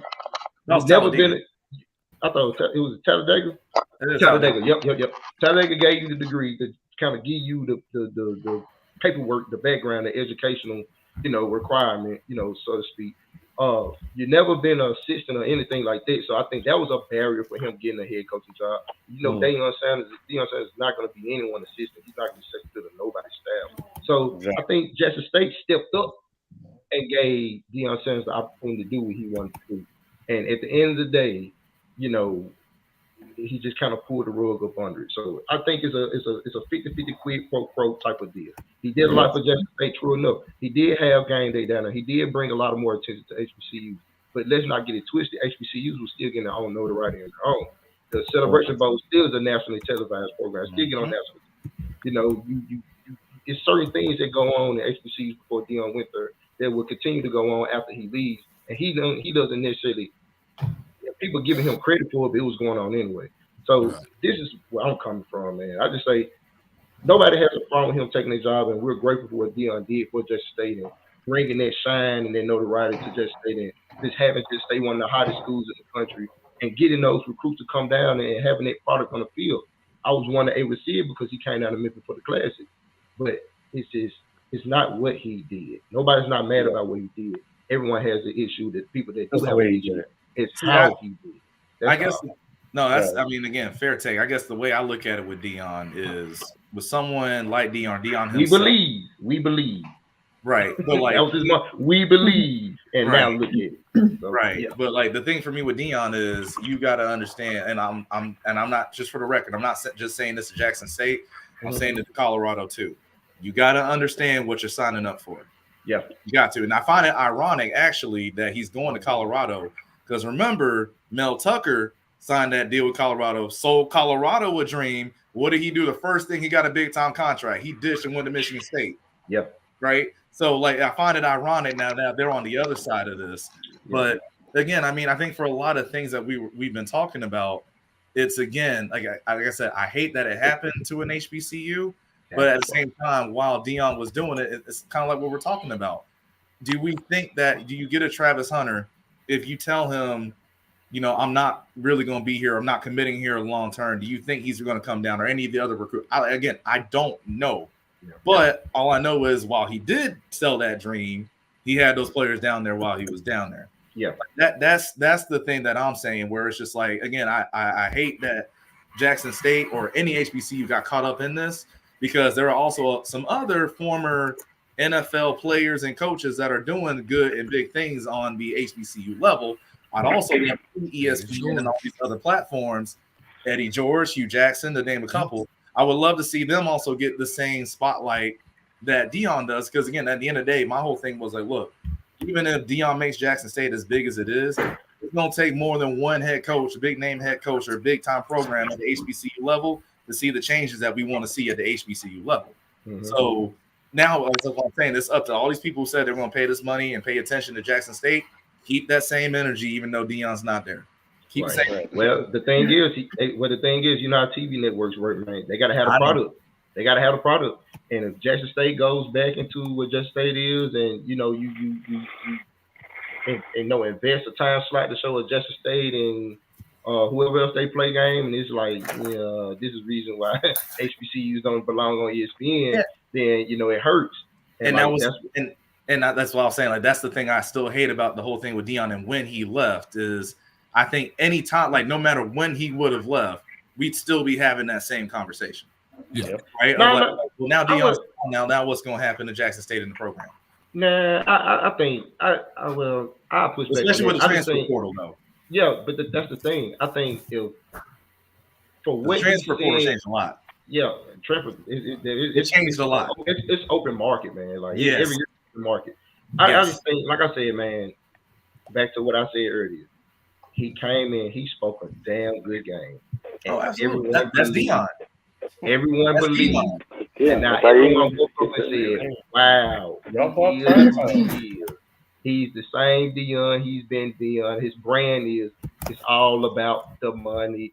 I'm not loyal to nobody. He wasn't loyal to the Cowboys. He wasn't loyal to the 49ers. He wasn't loyal to no team. Where's the money?" So I think he just sold a good ass dream. And like to your point, Jordan, I think from the community, we just hate a HBCU had to be the victim to that. I hate it. Go play that game with the PWIs. If you did Florida State like that, nobody would not be saying, "Wow, Deion Sanders really fucked them over," right? He really told them one thing and did something else. Nobody won't be playing. But within the HBCU community and arena, Jordan, you can attest to this being from left. Hey guys, before we go, can we get a quick score predictions before we leave? Starting with, let's go Bucs fans. Big Slim. Yo. What do you think? Bucs and 49ers, low scoring game. I got it. Let's see. I got it 2017 Bucs. Okay. Robert? And I would say, Book, this is your fault for bringing up this topic, man. So we all off board, man. We was cool. I'm sorry, Gina. My bad, Gina. I'm sorry. We ain't mean to hijack the show, Gina. We turned this into a whole different debate. We probably stayed on topic. Yeah, 2017 Bucs, man. Low scoring game, 2017 Bucs. I think Tom Brady pulled it off another marvelous 2-minute drive at the end. Get the field goal. Ryan Sucker, Mr. Irrelevant from way back when. Takes it, get the goal. That's how I go. I'm calling it 27-20 Bucs. I think we somehow, some way, we see a little bit more score and might even see a defensive score from the Bucs side. Get our young Purdy, BCB, get him a little shook up, maybe get something going there. But that's it, 27-20. Okay. Good, or Rod? Now, my team has lost to both of these teams, so y'all know it's no bias. No bias involved. All right. So my score prediction. Say that record again. What was the record against these last two teams that you played? 3 wins? Was it 3 wins? Say it with your chest. No, we got 4 wins. We got 4 wins. But so my score prediction for this game is I'm gonna go 28-24 Frisco. This is gonna be Brock Purdy. Welcome to the NFL party. He's gonna be a hero after this game. Nice. Mr. Irrelevant. And I'm going Niners. Nice. All right, Jordan. All right. And also, I saw why I shouted out Morris Brown bringing it back. They got their accreditation back last year, so Morris Brown's back on the up and come up. So, goodness. No, it's long past due. Long past due. I got dope pictures. I got dope photography through their abandoned school and everything. Anybody want to holler at me, for real? I really do that. Hey, let's talk, because I might be able to put something together for my mom for Christmas. I like that picture in the background too, Jordan. That's hard. Yeah, my mom actually did that. My mom did that. Tell mom she did a great job, man. No, I appreciate it. But yeah, I'm gonna go 17-14 Tampa, just because again it's so hard to go. I mean, when you look at the quarterback matchup in this, that's hard to go against Tom Brady going against Brock Purdy. I think in the end, again, we talked about it, low scoring defensive game. It's gonna come down to one final drive, and I know who I trust in the final drive in this one. There you go. Rod? 24-21. Bang, bang, Niner gang. Holla at y'all. 6-game winning streak. Nice. I love it. All right, Rod. I got 24-17 Niners. Niners have allowed 17 in the last 9 out of the 11 games they've played. So I like them to Hell of keep. a stat. What do you think Brock Purdy's stat line is? Hey, all he's got to do is be Jimmy G. Give me 200 give me 200, 2 TDs, and 1 pick. I will take an interception. Absolutely. Hey, wait, that's what he had last game. Here's a stat. I know, I got all these useless stats. Here's a stat. Okay, Jimmy G threw 13 interceptions in 2019. Not a single one of those interceptions cost a Niner a football game. Damn. So people keep I don't understand the hate. I like Jimmy. Me personally, I like Jimmy G. Porn star Jimmy. I like Jimmy G. So all he does is look at Rod. Look at Rod. I think listen, man. I knew you were gonna tell on yourself later. For you to hate Trey, but like Jimmy, I like porn. You pull that shirt up. He doesn't win right there. He doesn't win. Makes sense. I said I don't not like Jimmy. I don't like the Jimmy super fans. That's who my issue is. Yeah, the super fans. I think Jimmy's a quarterback. I think Jimmy's better than a lot of quarterbacks. So Jimmy, he's a steady quarterback. He's like the Alex Smith, right? I think like Alex Smith, one of those conservative quarterbacks. He's gonna win you a lot of games, but he don't take the shots you need. But I think, you think about it, man, he was one play away from winning that game and going to the Super Bowl. Was it against the Packers that year in the playoffs? When he overthrew the guy? The Rams. Oh, the Chiefs in the Super Bowl. That's the Super Bowl. Yeah, that's the Chiefs. The Chiefs, yeah. Jimmy G, man. Don't do this. Don't do this tonight. Don't do this tonight. About to get a second win. Yeah.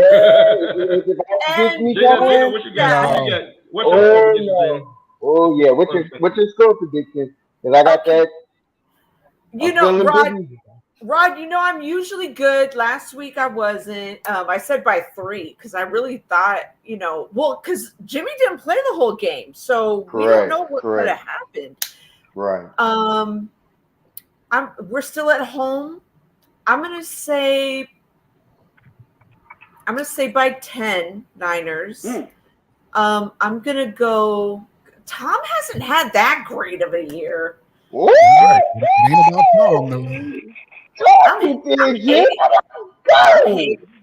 I'm gonna go 2010 Niners. 2010 Niners. Hey, you know what? Hey, I don't doubt her. You know what's crazy?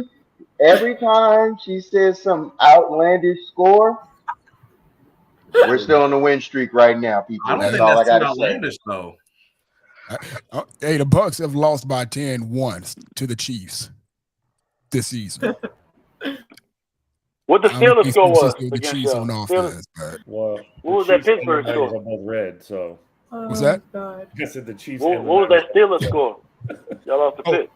What we lost to the Steelers by what did we lose the Steelers by? Man. 30-10. I really erased that game from my memory, man. That game. I was like, I drank a lot of tequila that game. I know. Yeah, I had to almost burn some stuff down. What did we lose that game by? 24-10. Yeah. They lost 18-20 to the Steelers. Yeah, it's 2 point. Okay. Yeah, because we lost on because we didn't do the 2 point. We didn't convert the 2 point conversion at the end. Again, another come from behind, whatever the hell rally. We got to stay the hell away from that. Mike don't want to see a 2-minute drive that end to decide the game. I don't want to see it. Slim don't want to see it. It's ugly. You lost to Mitchell Trubisky. So it's goddamn ridiculous. Not Trubisky. We lost to the Panthers.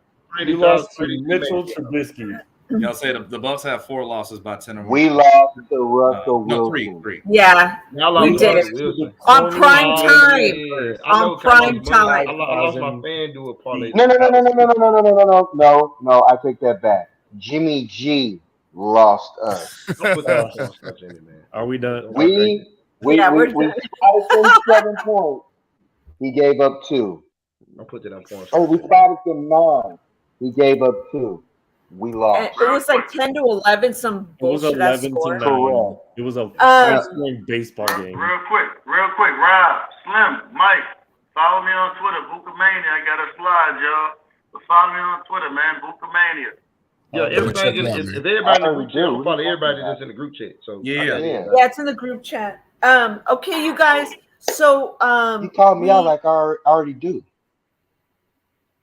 We're doing an overreaction show on Monday night, and we'll talk about it in the group chat. But for all those who are watching, overreaction show for whoever wins, whoever loses, we're going to talk about it. We're going to overreact and go Niners. And everybody, I want you guys to shout out your, where we can find you. Tell the viewers where you like podcasts, where we can find you on social media. Starting with Big Slim. All right, so everyone can find me, of course, on Twitter, man, with the Twitter fingers, man. Just giving my opinions about all things books and football in general at SC Books Pod. I always down to talk Buccaneer football or football in general. You can follow me there. You can also find my YouTube page, Swords and Cannons Books Podcast. I have a couple videos there. I upload some content, just giving my opinion about everything that's going on with the books. You can also find me on Facebook at Swords and Cannons Books Podcast there. Anywhere you want to find me on any three of those social media accounts, man. I'm always down to talk, man. You can reach out to me, man. I'm always up for it. So yeah, man. Follow me, tweet me, subscribe, all those things, man. I definitely appreciate it. Salute you, brother. Robert? Indeed. It's Robert Green here, man. I thank you, Gina, for having me on. Guys, appreciate everybody's opinion. Thanks for talking to everybody. You can find me on Twitter as well, OutsideLeverage. Exactly how it's spelled how it sounds. You can also catch me at theoutsideleverage.com. That's where I do my writing. Again, unfiltered commentary about the Tampa Bay Buccaneers. Also doing some stuff on the entire NFC South. Used to be one of the best divisions in football. Now on the come up. Trying to fix it there. But yeah, those are the two biggest places you guys can find me. Also, again, the podcast is at the OutsideLeverage.com. You can find the podcast there again, as well as my writing. Appreciate you, brother. For sure, bro. Great. Gotcha, bro. All right, Buke, where can we find you? Bukemania on Twitter. TND Sports Talk and Entertainment on Facebook. Jordan? All right, cool. So, yeah, you see my Twitter handle at Big75Fella. I also right now started last week for the Falcoholic, the SB Nation page that covers for the Falcons. You see me on there. Also, if you want to check out my website, jwatkins75.com. That's where I have my broadcast schedule. And also, I found this ironic because this jersey was literally right over here in terms of the topic. But that was literally just right over here. So I found that funny. Mike? The only Falcons jersey I ever wear. Right. Well, we got to get you one after we whooped y'all this year. We need to get you one. I would wear it too. Proudly. I live here in Atlanta, so I would proudly wear it. Not a problem. You'd be one of the only few on the bins on the Sunday, I'll tell you that much. Man. Well, Mike, maybe not now we have Desmond Ritter starting. We'll see. I know, right? Mike, where can we find you? So on Twitter, I'm at Ice Cream Judas, and on Instagram, I'm at mfin99. Right on. And Rod Cali. I'm Rod Cali on Instagram. Rod Cali 24/7 on Twitter. And everyone watching, you know that Rod is always on my shows, so you know what's up. He covers for me when I'm sick. And Buke, you've been seeing Buke lately, and he's been on almost all his shows lately. So come back, watch the overreaction. Everyone, thank you so much for being on. And that's going to do it. Go Niners. Watch the game. And thanks, you guys. And don't go anywhere. I'm just going to say goodbye and send you guys backstage. And everyone, thank you so much for watching. I hope you comment. I hope you subscribe.